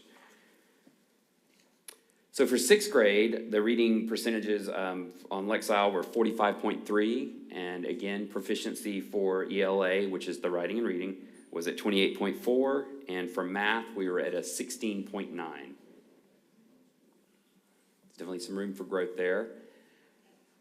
So for seventh grade, our proficient or above is a 57.1. That's not proficient, but I apologize. That's reading on grade level is a 57.1%. And our proficiency is 26% even. And for math, we were at a 21.8% proficiency. And now for eighth grade. Now there's a few things going on with eighth grade. These are the students who also take algebra, and we have some of those students who take the physical science. So for ELA, our reading proficiency, and Dr. Lewis and I have talked about this, but relatively speaking, this group of eighth graders relative to other grade levels is actually fairly strong. All things considered, you look at their proficiency, they were at a 63.3% overall reading on grade level, and 32.9% proficiency in ELA reading and writing. The math here includes all students. It's 25.8 proficiency. And again, those students who take algebra had to take the math and had to take the algebra, so we will actually see those students again, some of those students. For social studies, it's 20. They had to take both of them? Yes, ma'am. The math and the algebra? They did because we don't have a waiver. They're required to have a math in high school, and because the test that's used for that is algebra, but we allow students to take it in eighth grade, we don't have a waiver, and it requires that they take both the algebra, and then they had to go back and take the eighth grade math because we don't have a waiver for that subject. We do for science, which is why those students, because high school physical science is not the tested science in high school, it doesn't require them to go back and take a second test. But for math, they did. So for science, you'll see here, just this EOG science is eighth grade science. The proficiency overall was 22.1. If you take a look at our high school physical science, again, these are the eighth graders that are handpicked to take the advanced high school course. You'll see that their proficiency was actually 66.1, which was above the state's level of proficiency. So it's a really strong group there for high school physical science. And again, these are eighth graders taking the high school science. How many students were those, the ones that took the physical science? I don't know off the top of my head, but I can get you that number. It was a small group, right? We had a decent sized number of students take it. I don't know what proportion of the overall population, but I mean, it was more than just a couple hundred. I mean, we had a number of students take the high school course and do well, not just take it, but take it and do well. I mean, that's good. So for high schools, you'll see here that we, again, for American Lit, we again get that Lexile score for those students. You can see there again, 66.4% of those students were reading on grade level, which again is pretty close to the state's 69.1. Overall proficiency for American Lit was 39.8%, which again was close to the state's proficiency level of 42. Looking at the biology, overall 36.7% of students were proficient. This algebra, again, you'll notice the asterisks. What I'm referencing here is this is where they put the high school, or the eighth grade students that took the high school course are also included in these scores overall. The proficiency for that was 22.6%. And then for U.S. history, it's 24.1. A note about the U.S. history, students who take AP U.S. history or dual enrollment actually substitute that score for the end of course for history. So our strongest students are not actually included in this number because they were taking advanced coursework. So that did have an overall impact in the overall U.S. history scores, just because, again, our strongest testers were taking AP courses where they can substitute the grade for that. But that's not included in this. So now moving on to our Tier 2 cities. These are the cities that are most closely matched to us in terms of size, demographics, poverty. These are the districts that look most like us. Actually, the one that matches us the closest, or it did in the past when we did this, was Savannah-Chatham was our closest match. But again, you can see here we were at 27.7 overall, and I'll just give you sort of a overall view of this. We beat the Tier 2 cities in 80% of the categories that we tested in, matched with them. So 16 out of the 20, we surpassed their scores. You can see here, again, for math, we're at a 27.6, so we're just over Chatham there. For fourth grade, it was at 25.3% for ELA and a 26.8, which was down 1.3 to Savannah. So that fourth grade math is one of the categories, and actually fifth grade math also is the second elementary category where Savannah-Chatham edged us out by a half a point. 32.2% for ELA in fifth grade overall, and you can see compared to the other districts, our ELA was very strong overall, and again, looking at science, overall a good showing there as well. For sixth grade, you can see there it's a 28.4 overall, which was again top in that category, and a 16.9 for math in sixth grade, which again surpassed the other districts. For seventh grade, we're at a 26.0 overall, and again, surpassing those districts, and a 21.8 for math. And now getting into the eighth grade, this is a little bit busier, but again, this includes all those subjects that we looked at on the other slide. And again, you can see a 32.9 for ELA, 25.8, and a 22.1. But if you look at the high school physical science, again, a very strong showing there compared to those other districts. We had the 66.1% that were at proficiency or above, compared to the closest one was Bibb with 38%. And again, for the social studies, we were at 26%. High school end of course, we were at a 39.8% for the AmLit, 22.6 for algebra. Savannah beat us out there, and they also beat us out with history, but again, that history does not include our AP and dual enrollment testers. And the bio was close there with 36.7, but we beat them there. So, yes, ma'am. Why can't we find a way to incorporate the AP and the other classes in order to get a full picture of what our school system's actually doing? I talk loud, so I don't know if I need the microphone, but, you know, I just didn't know if there are areas we're accelerating in, then we should be able to show those as well as the areas that we're not. So, great question. We will get an opportunity to do that when they include them in our CCRPI calculations. When I said we're not going to get a composite, we're not going to get a composite, but what we will get is we will get those content areas, and so we will get an opportunity, because they will take those and match them back and say, okay, here's all the students that had A's, here's all the students that had B's, and they will do that. So that we'll have that opportunity to see overall what did it look like. So we will get a better idea comparison-wise. We'll be able to kind of glean from that what was the impact in terms of these other districts. Because I don't know what their AP offerings are. I don't know, you know, if all of their kids are testing and there's very few of them doing AP. I know we have a lot of kids here doing AP because we push it. So I know that we're seeing a lot of our stronger testers taking AP courses. But we will get that opportunity, and we will be able to look at the other districts when they publish and see what happened with them. And you know, if we are significantly better, then the answer is it was those students that weren't included, and they just didn't have as many of them as we might have. So our areas of focus, Dr. Lewis mentioned the early literacy initiative that'll be coming later. So obviously we're focusing on pre-kindergarten through third grade literacy skills. While those kids don't necessarily test, they don't just show up in third grade ready if we're not getting them ready. So we're looking back to focus on that. Written and language across all grade levels. So again, focus on that receptive language, as Ms. Buckner said. ELA is language, whether it's receptive or expressive language, it's all language. Operations and algebraic thinking at all levels, because again, algebra is not just going to happen on its own. We've got to prepare them along the way, and again, with statistics and probability, geometry. We also looked at some of these other areas in the sciences for middle school. And again, Dr. Smith mentioned it in his presentation for our district improvement plan, but personalized learning, multi-tiered systems of supports are a huge part of that, and focusing on Tier 1 instruction are a huge part of what we're doing moving forward, because again, this is a baseline, this is our jumping off point, and it's our straight line to compare ourselves to going forward. And these other processes are the things and focuses are the things in place to get us moving in the right direction. So questions? Yes.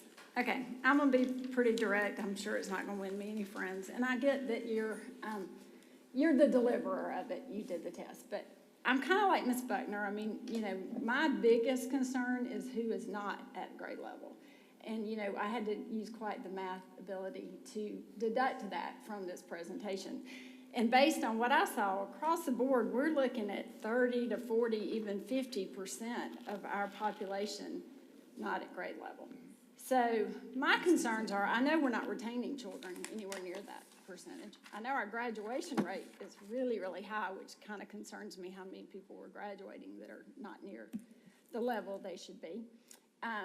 So I guess I just want to know more about how we're going to make these numbers better, because, this really concerned me. Hurt my heart, whatever we want to call it. Because again, and I know some of this is pandemic-based, but to me, the pandemic, if we don't want to make it a long-term problem for these children, then they've got to take a step back if they're not ready. If we keep promoting them on, it is a long-term effect on them because they're never going to catch up. Whereas we all know it's a pandemic, we know we've all had setbacks in areas. Maybe the setback is they repeat a grade so that they can get to where they need to be. Because, this is daunting to me and very concerning. And I think, and I feel like we breezed past that. We talked about who's where they should be, not who is not at all where they need to be. So I do want to say, again, I'm not trying to obfuscate anything. The schools have a lot of information. We took this information along with other data elements that we have at the student-by-student level to make sure that they had exactly what they needed in terms of all of the curricular supports that we have and those types of things that we began even this summer, making sure that we were running data in a way that they have the information that they need to identify those students. So I agree, it is daunting, and that's not lost on any of us. We recognize it, we see it, and we're equally concerned about it. As far as looking at it on an individual student level, we're doing that. Schools are doing that, and like we've shared that data with them. And in addition to that, these are my impressions as I read the school. It's the same as Lori's. As you've made your presentation about our tier groups, and that's very good. We're in terms of our tier groups, we're doing okay, but we don't want to get complacent in that we are doing okay with our tier groups. We want, as Dr. Lewis said, we want to be a premier district. So we want to do well in our tier groups, but we want to go beyond that. And as I was reading the scores, and I took some solace with the tier groups, but it occurred to me that we don't want to be complacent. We want to go beyond. I'm sorry, Ms. Chambers. And excuse me, Nikki had a hand I up. just and want Ms. to Chambers. sort of weigh in. I think we all are sort of shocked and concerned with the rate of proficiency. I don't think retention is the answer, because if you're looking at 70% of the student body that didn't meet the mark, then to me, we need to look at what resources we're providing for the students and what can we do differently to ensure that 50% or more of the students are meeting the mark. And so I would be interested in hearing more about what you just mentioned. At the school level, they should get a greater breakdown on what skill set the students were unable to perform at proficiency. And so are we looking at those skill sets and coming up with a plan on, here are the gaps, here are the trends, and how do we fill in those gaps? And so that's what I would be more interested in seeing before we start retention, because statistics show that that doesn't always help. And in most cases, it hurts, definitely, the older the child gets. But we have to do something to fill in the gap. So that's the information I'm interested in hearing more about. Ms. Tillery. And I know the school level will have that. Ms. Tillery. Have we thought about, just restructuring the expectations even of the teachers because of the, I just feel like the students should be, rewarded for the progress that they made. They may have gained 2 grade levels, but they're still not at grade level. However, that needs to be celebrated, because right now I feel like the teachers go to school feeling defeated because they can't get that whole class to grade level. And then the students come in and they're walking into this test knowing that they can't read well and knowing that they're not going to do well in math. So I do feel like one of the benefits, and there are not any, of us having this new starting point with COVID is we can blame it all on COVID. It's not the child's fault, it's not the teacher's fault, it's not the school district's fault, but we can now throw the old business plan away a little bit and start focusing on these babies have to be able to get a job. They have to be able to support themselves and their future children, and everything else is icing on the cake. But when we're at 27%, have we thought about restructuring the classroom a little bit to be able to reach these needs a little better? Because these teachers and students are just completely, they need a little white flag. They need some help. Is that Ms. Williams' mic? Yes, I'm gonna turn the mic on in 1 second. Dr. Lewis, what I'm hearing,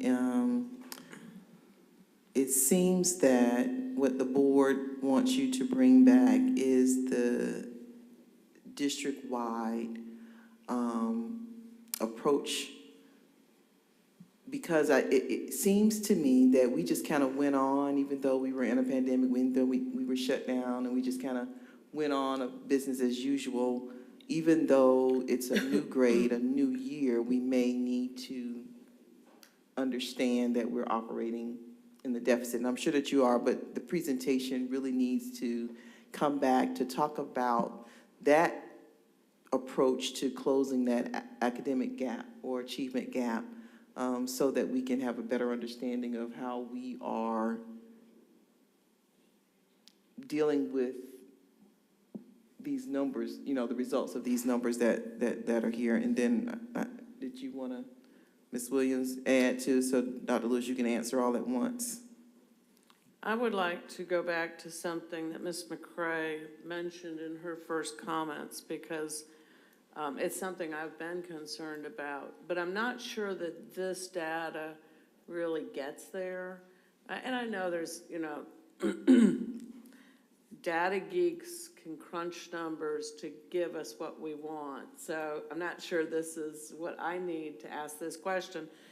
But Ms. McCrae alluded to how we are allowing students to progress out of a class if they're not ready. This proficiency or above doesn't necessarily mean they're not eligible to advance. And that's kind of where my concern is. I want to know how many students we're advancing that are not ready to advance, because I know we're doing it. We've done it through history, okay? Sometimes we've done it less, sometimes we've done it more. I agree with Ms. Tillery. It is easy to say it's the pandemic driven, but I think for me, from this representative, I want to know how many students are between that let's retain them and proficiency. And what does that look like? Is that measurable? Because, I understand having children, that have gone through, 4 children gone through Muscogee County, and I went through it. I know that there's that level of good enough, let's move them on, which isn't necessarily doing an injustice to that student, But I know that there are some students that are being advanced that are not ready, and that is an injustice. It's an injustice to that child, and it's an injustice to our teachers and our system. So if that's measurable, I would love to see that. Now, I don't know, Kathy, you were saying, of course, you also put a historic perspective that's always been done, that students may not be proficient or meet the goals to advance to the next group. Ms. Chambers has already said that holding kids back is a detriment to them. And as we've listened today, that we try to have various after-school programs, or we have we have the summer school programs, we have a lot of different ways that we're trying to help students. And we also know that everybody is working hard. Teachers are working hard, everybody's working hard. But what I'm saying is that when we get these results, I see, for me, a sense of urgency. And for me, I'm not saying that nobody's working, everybody's working.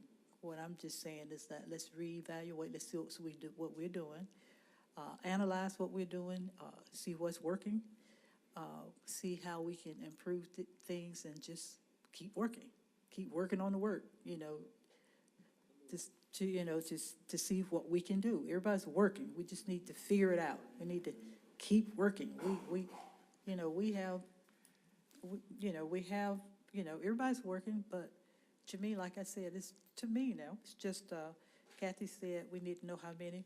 According to most of these things that were presented to us tonight, on most of them, at least 70 or 65% of the people were not proficient. So we can't keep 65% of people back, retain them. We just need to see what we're going to be doing, that's all. So, When I mentioned retention, the numbers I was citing were those that are staying in that beginning level, which is that 30 to 40. I mean, I get that, and I think we've come a long way. Back when I was younger, it was kind of like you met this standard or you didn't, and you got to go forward or you didn't. I think it's good now that we are classifying more, beginning, developing, proficient, distinguished, because to me, developing means you're not there yet, but you are showing a trend that you are getting better and that you can hopefully catch up. My biggest concern is that percentage that we didn't talk much about, and that is that are staying in the beginning, and our numbers kind of across all these grades stay anywhere between 30 and 40%. So I'm a little more than that are still in the beginning stage, and that's my biggest concern. So a couple of things to address some of that. One is that you're right with the beginning, and actually the beginning, there's a wide swath. There are kids who may be very close to developing. Developing students are students, by definition, who can go to the next grade level with support. And we talked about multi-tiered systems of supports. We talked about personalized learnings. Those are the specific initiatives that are in place to look at exactly each student, because it's not a cookie cutter. We can't say that this is going to work for all of them. We have to look at the skill deficits and where they are. A couple of other things you mentioned, we can't get every student at proficiency immediately. We can look at the growth, and that's one thing looking forward next year that we will have. We will actually get growth data using this year as a baseline. The state will calculate growth so we can see where were kids in terms of growth, because again, a student who was a beginning learner who's now almost a developing learner who was very low beginning, that's a huge amount of growth. We won't see kids move from beginning to proficient, and if we do, then the state will be down here wanting to know what we did. So the growth is going to be incremental, and again, it is daunting. There are definitely some gaps. We know that, but again, we also know, and I'm not chalking up just pandemic, but we know that we've had 2 years of students who've had significant challenges, and so it is going to take some time to get them there. We do have things in place, because there is a wide swath of even beginning learners. So let me just clarify a couple things, just to make sure we all understand. Using any kind of data from this past year is difficult to do, because bottom line is we have some kids that were coming in, sitting in second grade, that had not been in school anywhere for 2 years by whatever decision made by the parents. The The state also told us not to make any promotion retention decisions based on this data, because I think they recognized up front that there were some problems with this, obviously. The other thing too is I want to be careful we don't start deciding, or at least I need direction, because if we start making promotion decisions or retention decisions based on one score on a given day, we're going to be in no, let me finish, please. Let me finish. I'm just saying that there are multiple factors that we looked at before we promote or retain a student that needs to be considered on that, not a given test score on a given day. This is just simply, and it was always meant to be, an assessment of where you are on a given day at a given time. All that said, I mentioned earlier, the P3 2025. It's a plan we've been working on for months now that we'll be bringing to you to talk about how we're going to look at this. The other part about this is to start thinking about retention in a different way. Does anybody in here think that a kid needs to be retained for an entire year if they're deficient in one particular area for a period of time? But that's how the school system has always thought about retention. It's a sentence for another year. And maybe it's appropriate for a small segment of students, but it's not appropriate for a large number of students who maybe it's a not yet at the end of the year.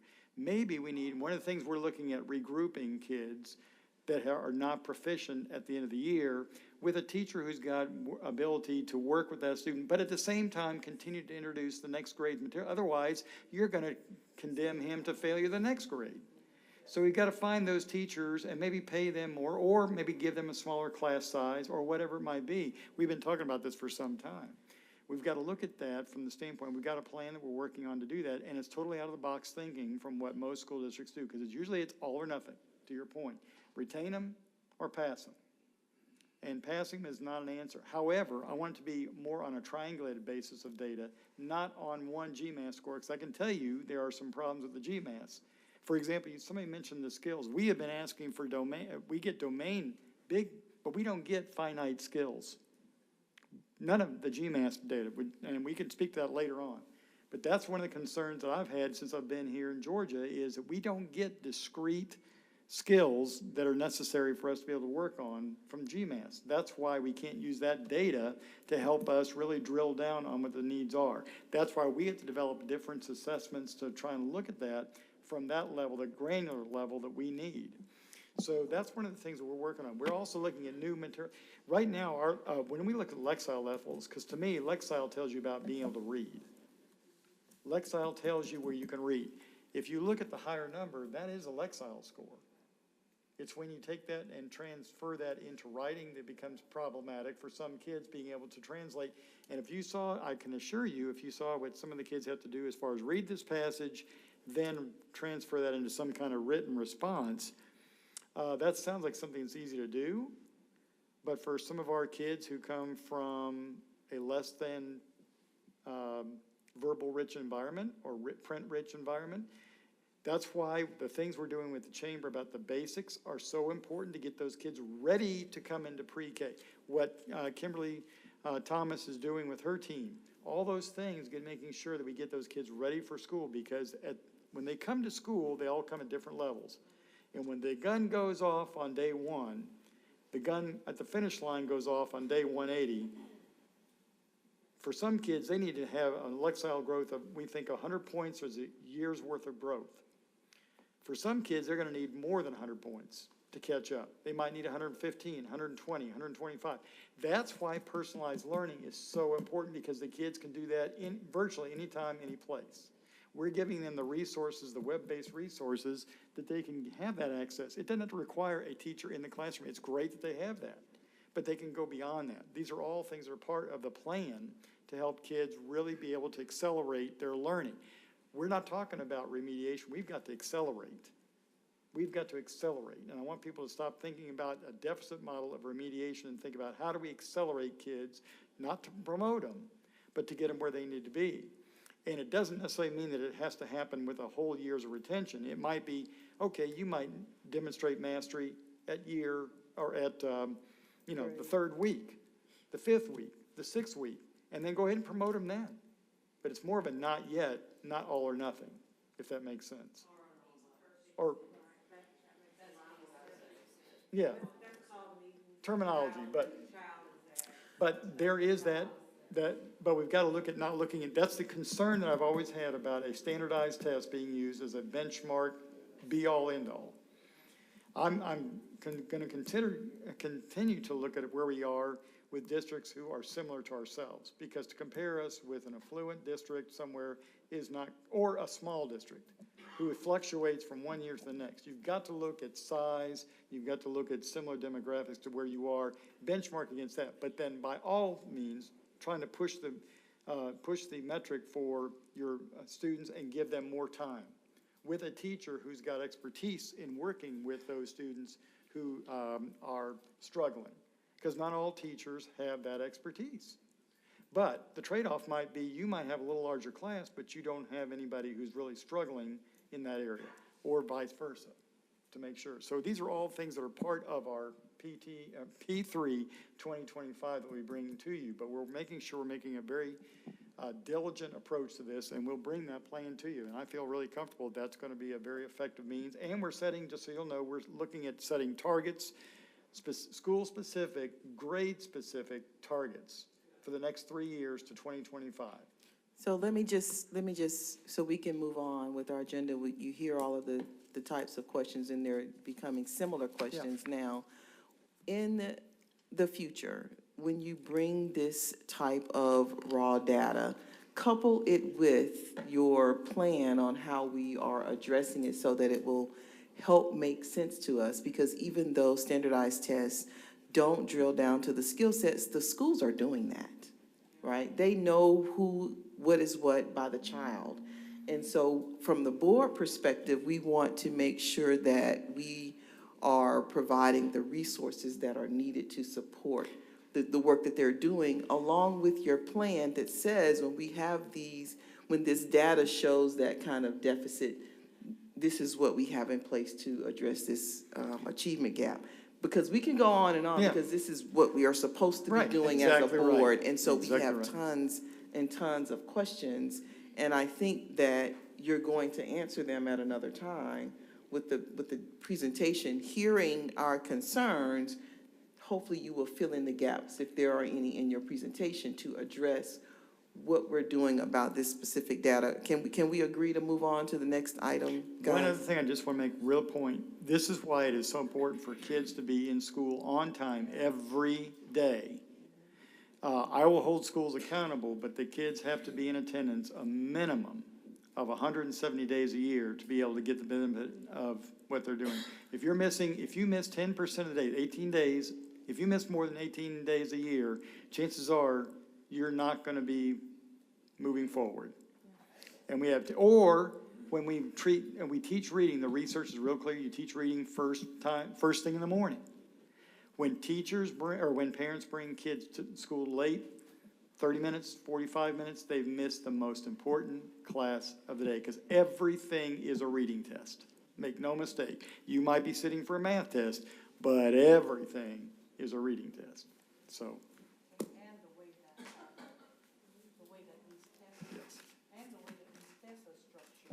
Even the math tests are read, has a reading component. The math tests, you have to be able to read.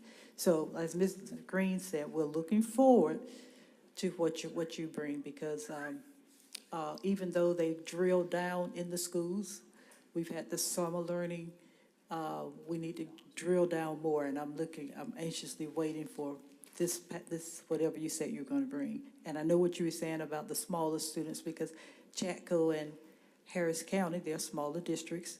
They perform fairly well on well, they did this time. They performed fairly well on this test, and maybe by them being small, as you said, the smaller district, they performed fairly well. But we're going to just have to figure out what we're going to do, and we're looking forward to, what is that thing, the PP, whatever you said. We're looking forward to that. Do we have two questions, or are the lights just on? No, I have one. I just want to say one of the biggest things this did for me is, like Laurie said, I texted her immediately, because we did get the email that broke down everything. We have that, and I emailed her immediately, and I was like, my heart is broken. But the thing that I really want all of y'all to realize, think about how these teachers and these kids feel when they see these scores. So what we have to bring back, I feel like the most important, is their confidence. and celebrate the small goals, even the ones that are below and are not to even almost at grade level. We have got to celebrate their growth, and we have got to make it where they feel confident walking into this classroom that we're on their team and we're not upset with them, that we've got this. We're a team. We're going to work together. I don't care what Chatham County's doing. I'm worried about you. And that's what we've got to do, because they're so defeated, and these teachers feel like it's their fault, and it's not. We've all got to work together and celebrate small wins. That's my biggest thing, is we've got to bring back the confidence of these kids and these teachers. And that's my biggest thing, is if we can do the growth, the individual growth, then that's all we can, that's all we can hope for. Ms. Chambers? So I know we've been talking about, the state needed to measure growth for years now. Because that is important for the individual child. But I also think it's important that we keep assessment in perspective, and I thank you for working with the teachers to do that. The assessment is like a diagnostic, and the prescription is whatever plan we're gonna use to fill in these gaps. And so that's the piece that's important to me, and I know, like Ms. Green said, they're doing it at the school level. But a little bit of that, I think, needs to be shared with the board, so that when we're making a decision on a new reading series or math series or writing series, that is specific to the needs of the students. And we're not just sort of passing, something that comes up here, but it all aligns to the strategic plan and to what we're trying to do to fill in the gaps for the kids. And so, I think bringing us at least a little snippet of what skills we're lacking in will help us make a better decision as a board on where we're going to use our resources. Thanks. Okay, are there any more questions or comments? Mrs. Green? Thank you so very much. All right. Finance Committee, Ms. Williams.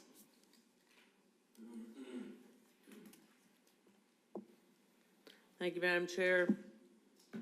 Most of the 11 items you have before you are standard. The only one, 9.01, is new. It's a class coverage extended pay proposal. Excuse me, say that 10 times fast.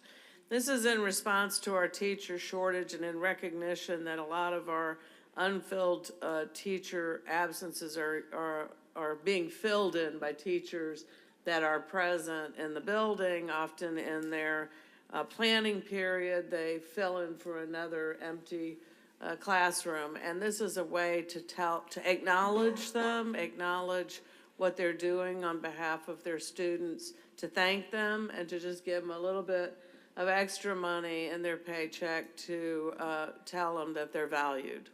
Treat them like a professional, try to Treat give them them like some, yeah, professionals, yes, absolutely, sir. and pay them, compensate Any them. questions?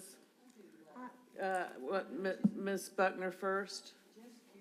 I was just curious about how did the amounts came up? How did y'all decide on the amounts? We looked at what we're currently paying our substitutes and what we could afford in our budget and split it out that way. What we afford in the budget? Pretty simple. Okay. Yeah, with the teachers split class, is that a teacher that have two different classes that split? It would be like, what we're thinking there is like, for example, if the teacher's out this day, we couldn't find a sub, so they'd split the class in half, and half of them would go to this teacher, and half of them would go to this teacher. And both teacher We- will get the 100, they split the They $100? split or the they get $100, so it's $50 each. Okay, all right, thank you. And then we have something for paras as well, when they take on additional assignments. Okay, Ms. McCray. Right, and that was part of, I had reached out to you a while back and was very glad to hear that this was already underway. I would like to see more for the paraprofessional stipend. I feel like, maybe I need to understand better why theirs is so much less and why they're not getting something if they just do one class period, if they get pulled into something for one class period. Maybe that never happens, but if they do, I just want to make sure. Because again, I know they get paid substantially less and because they do not have certain certifications, but when they are getting pulled and put in front of a class and having to take on the role and responsibilities of a teacher, I think their pay should be more equitable to what that is. And so I would like to see the paraprofessional number go up some. And I think my other question, I was just trying to kind of get how the 2 million budget, is that really what we think just for this program, or is that kind of a substitutes in general? Because that's like $11,000 a day. Well, basically, the way I was looking at that number was looking at how much we have budgeted currently for our subs and have been keeping it about that amount that we've been budgeting, and looking at the fact that we are budgeting at a fill rate of about 40%. Now we're going to a fill rate of 100% because classes are being covered. Right. And it's probably not 100% because I'm sure there's a time that a principal is in a classroom subbing. But that's what it is. It's looking at going from that 40% fill rate to 100% fill rate. Okay, I guess, sorry, I lost my thought for a second. And as far as the budget, I have not done any sort of budget adjustment related to that. And I'll be watching this as the year goes on. Looking at the fact that we do have the vacancies, those vacancies, that's the reason we're having to pay this extra money. So we do have those vacancies available to offset this amount, and that's why there's no budget adjustment that is coming along with this proposal. So I guess, my one take was just again, this is only coming when we cannot find a substitute. Our Right. first step is always to get a substitute. But, and I get that I can't change anything, so others would have to agree with it. But I would like to see more for paraprofessionals if they're having to take a day. And remember, to have the role of a teacher, and if they are actually having to do it sometimes for 1 hour, that they get compensated additional money, even if it's for one pay period. and remember, board, this is what we asked for. Yeah. All right, Ms. Boatman. I was just wondering, at one time, a paraprofessional could not could not substitute for a classroom, a teacher classroom. Now, that's legal? I guess it's legal for paraprofessionals to have a classroom. Are there any other questions? Huh? Oh, I'm sorry. I thought you said, I was asking, can a paraprofessional take over for a teacher? At one time, we couldn't do that. At one time, parapros could not be in charge of a classroom. Mr. Bell, have you ever had a class teacher, parapro in charge of a classroom? You're a principal. I mean, I'm just. Mr. Bell said, I don't want to answer that.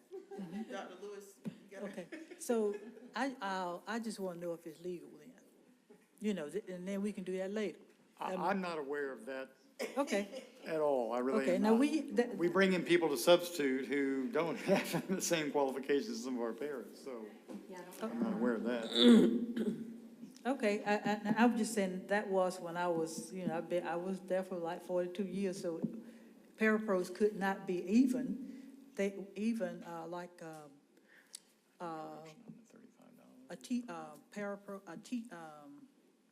Well, I've only known one para that was actually a certified teacher that chose to be a para. So that may be some offset, but the superintendent is asking for direction. Are we asking him to change anything about this group, or are we just making comments? I'm asking something in regard to this. Can a parapro be over in a classroom? Is it legal for a parapro to be in charge, a teacher in a classroom? maybe Dr. Lewis And can we look do that into later that and on. get it back. That can be. I'm not. He's not aware of, so that, we can move on from that, but I need to ask somebody about that, because. Yeah, the lawyer will be here next week. Thank you. So we'll ask the lawyer. Well, we'll see what we can find out and get back. Yeah, we'll ask the lawyer. All right, any other questions? Again, I would like to see a higher number. What's that number? I mean, I don't know, 75, at least 50. I mean, tell me what others, I feel for what they're having to do for that day, they should get more than, an extra $35 when teachers who are already, and I get they've got different certifications, but when, they're having to add children to their class, again, doing the same thing they were doing, get 100. I'd like to see more. I don't think anybody's getting 100. I think they're getting 50, right? As I understood it, when you split it, each teacher gets 50, and a para would get 35. And then my other question, maybe we need to make that read a little better, but I would still like to see the paraprofessionals make a little bit more than 35 per hour. And again, just some kind of confirmation that if they're getting pulled for a class period like a teacher is, that they would get some kind of additional money for that as well. Because I feel like I hear Well, that they get pulled from their lunch to go sit with a class so a teacher can do. In Well, answer it to your is. question, if anybody else wants to see that happen, I'm going to support the recommendation from the superintendent and finance as written. Is there anyone else that would like finance to go back and reevaluate it to get that? I mean, I'd like to see all the numbers up. I'd like to see everybody get paid more. But I'm going to depend on finance and the superintendent to determine what our budget can stand. We have, because, you know, this isn't just for 1 year either. This is going to be forward. And we have put lots and lots of money out there in stipends and promotionals. And, you know, I just think we kind of need to draw the line.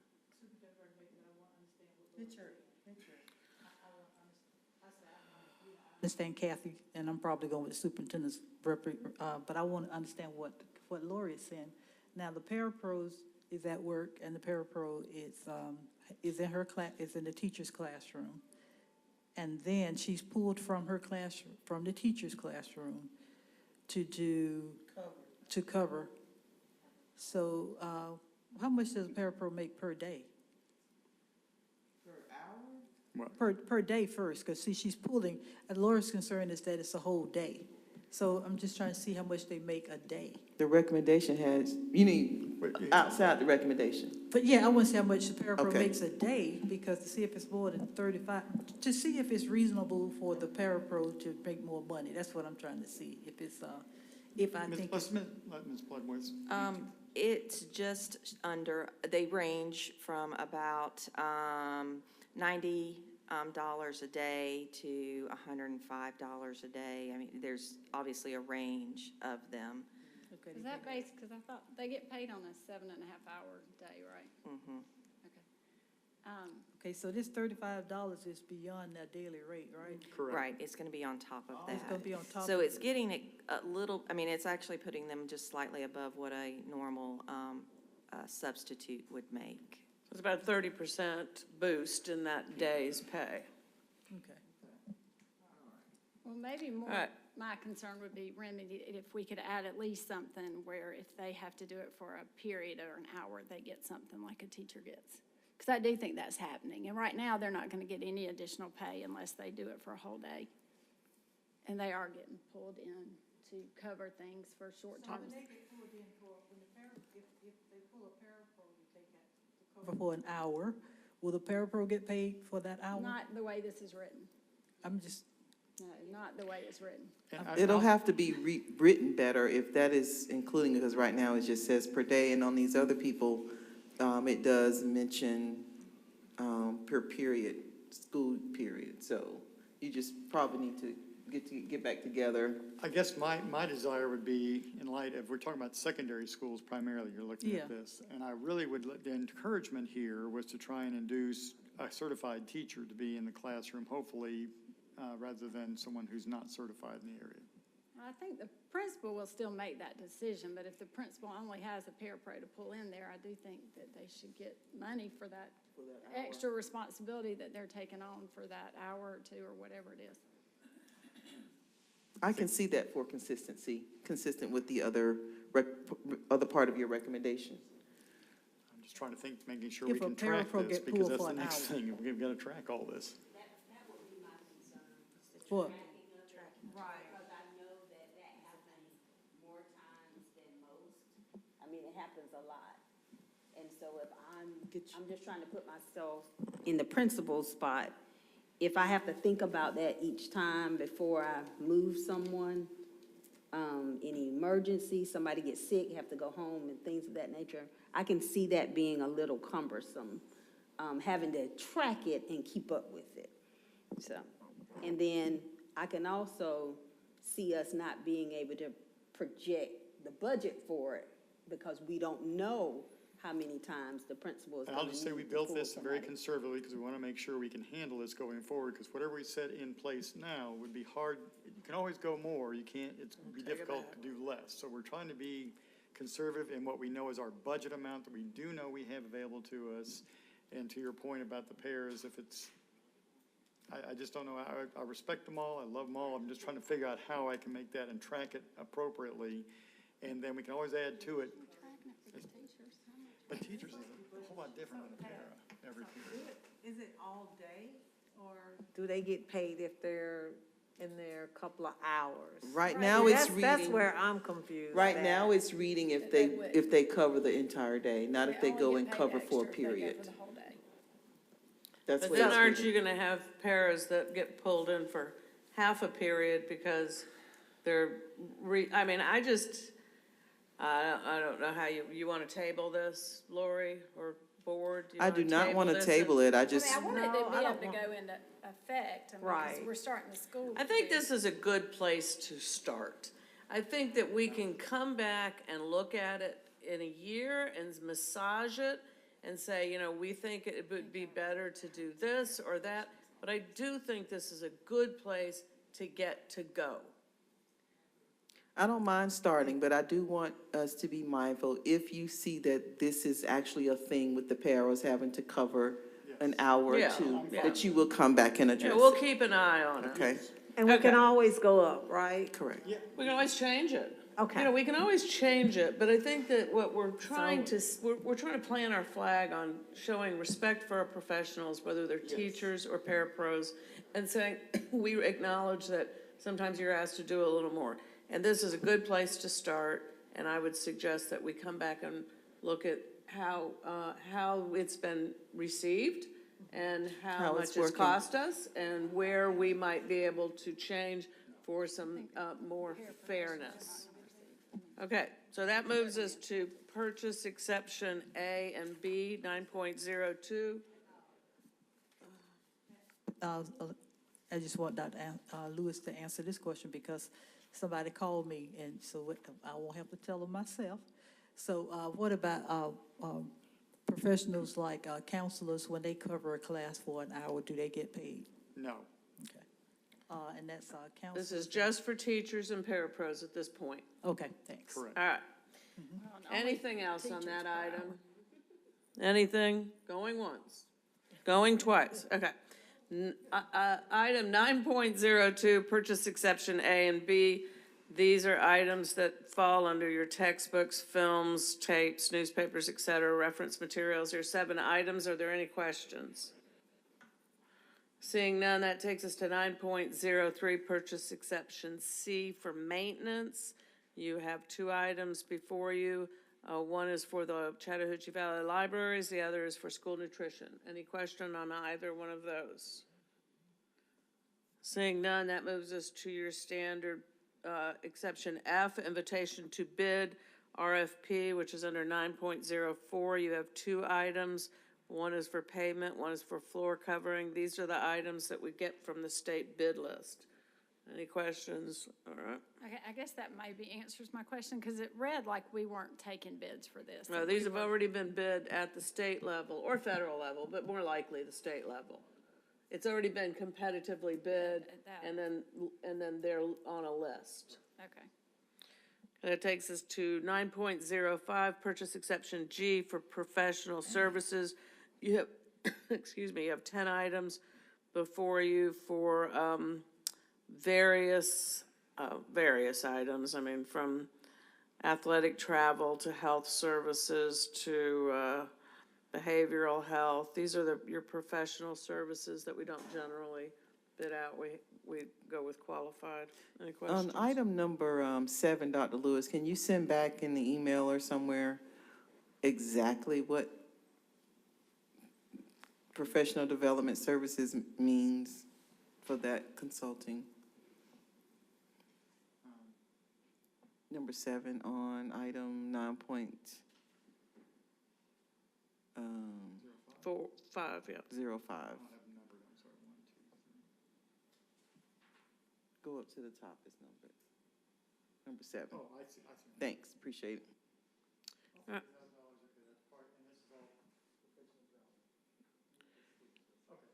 All right, that takes us to 9.06. This is your emergency purchases. We have We have emergency purchases for the public work construction contracts. That's not right. This is for our facility maintenance, right? Yeah, the custodial. Thank you, Ms. Buckner. I think we received information on that. Any other questions? All right, that takes us to your monthly 9.07 sole source and volatile purchases. This is for your, it's for your fuel and optical scanners and membership renewal. Any questions? Takes us to 9.08. This is your competitively bid items. There's two items before you, one for Cisco and one for musical instruments. Any questions on either of those? 9.09 is your budget adjustments. 9.10 is my favorite. We have $10,229 from various individuals, companies, corporations, PTAs, booster clubs, so many different people that just each month shows the commitment to the Public Education Center in our community, and we thank every one of our donors for their generosity. And then last but not least, 9.11 is your monthly financial statements. Any questions on those items? That concludes my report. Thank you so much. Dr. Lewis, first day of school, you have any? Yes, I do. First of all, I visited 14 schools on Friday. It was our first day with the pre-K through 2, and today another 15 schools, and all of them seem to be extremely positive about coming back to school. The teachers were engaged and very happy. The students, you saw by the opening that many of them, they were all smiles and they were looking. But I did want to address one thing that I think is important for us, because we do know that transportation is going to be a challenge. We're not making any bones about that. We regret the inconvenience, but I do want to say, first of all, how much I appreciate Mr. Godfrey Jackson, Mr. Anderson, and all their team who's worked throughout the weekend, frankly, to try and deal with late registrations and how that affects our transportation. And Mr. Anderson is going to give us just a very brief synopsis of that, because it's important for people to know what's happening and why some of that is delayed. Thank you very much. So as Dr. Lewis said, we are working hard to ensure that all of our students are arriving to school on time. Even with the bus driver shortage today, as the first day with all of our students back, we had a fairly good day. With all starts of the school year, there will always be challenges in the beginning of the transportation year. And so we are experiencing those challenges as parents get used to the bus stop times, as bus drivers get used to the routes, as our community continues to get used to what they're seeing out there with buses. This year, we have an increased request for ridership. So we are excited that we're able to provide more services for our students in order to get them to schools. That is challenging since we have a significant bus driver shortage. We will be transporting, at this point, almost 19,000 students, which is an increase of a little over 4,000 students from last year. So that's a significant increase for us. Anecdotally, from talking with parents, we believe there are three primary factors. The first one is that there's less anxiety around COVID, and so they're more willing to have their students on the bus. The next one is, of course, increased gas prices, so they don't want to use their own gas to drive to school. And then the other is that many parents are having to return to the office, and they're no longer working from home, and so they're not able to transport their students. So we're wanting to accommodate those students, and we're working hard to get those in. As we have more bus drivers come in, we'll be able to do that. We do know that as we have absent bus drivers, and today we had 5 bus drivers that did not come to work for whatever reason, that impacts our delays even more. And so we had some students that were delayed more than we expected. We're continuing to work with our families so they're aware of that. I just got a confirmation that all students are home, which is great. They made it home. Yeah. All students made it home. With the bus driver shortage, that means we have longer routes. And when we have absenteeism, that's also impacting us. One of the things that makes it very difficult in this time to make adjustments to our routes at the last minute when we have late registrants or when we have new students move into the community is that we're already being extremely creative with the routes and using our resources to the best of our ability. Prior to this bus driver shortage, we would staff buses at about 75% capacity. So if a new student arrived to the community, we could just simply add them to the bus. Because we have bus driver shortages, we are staffing the buses at 100% capacity. So one new student added to the bus means we don't have a seat for them. So we have to start from scratch and start all over again, which makes the rerouting process very difficult.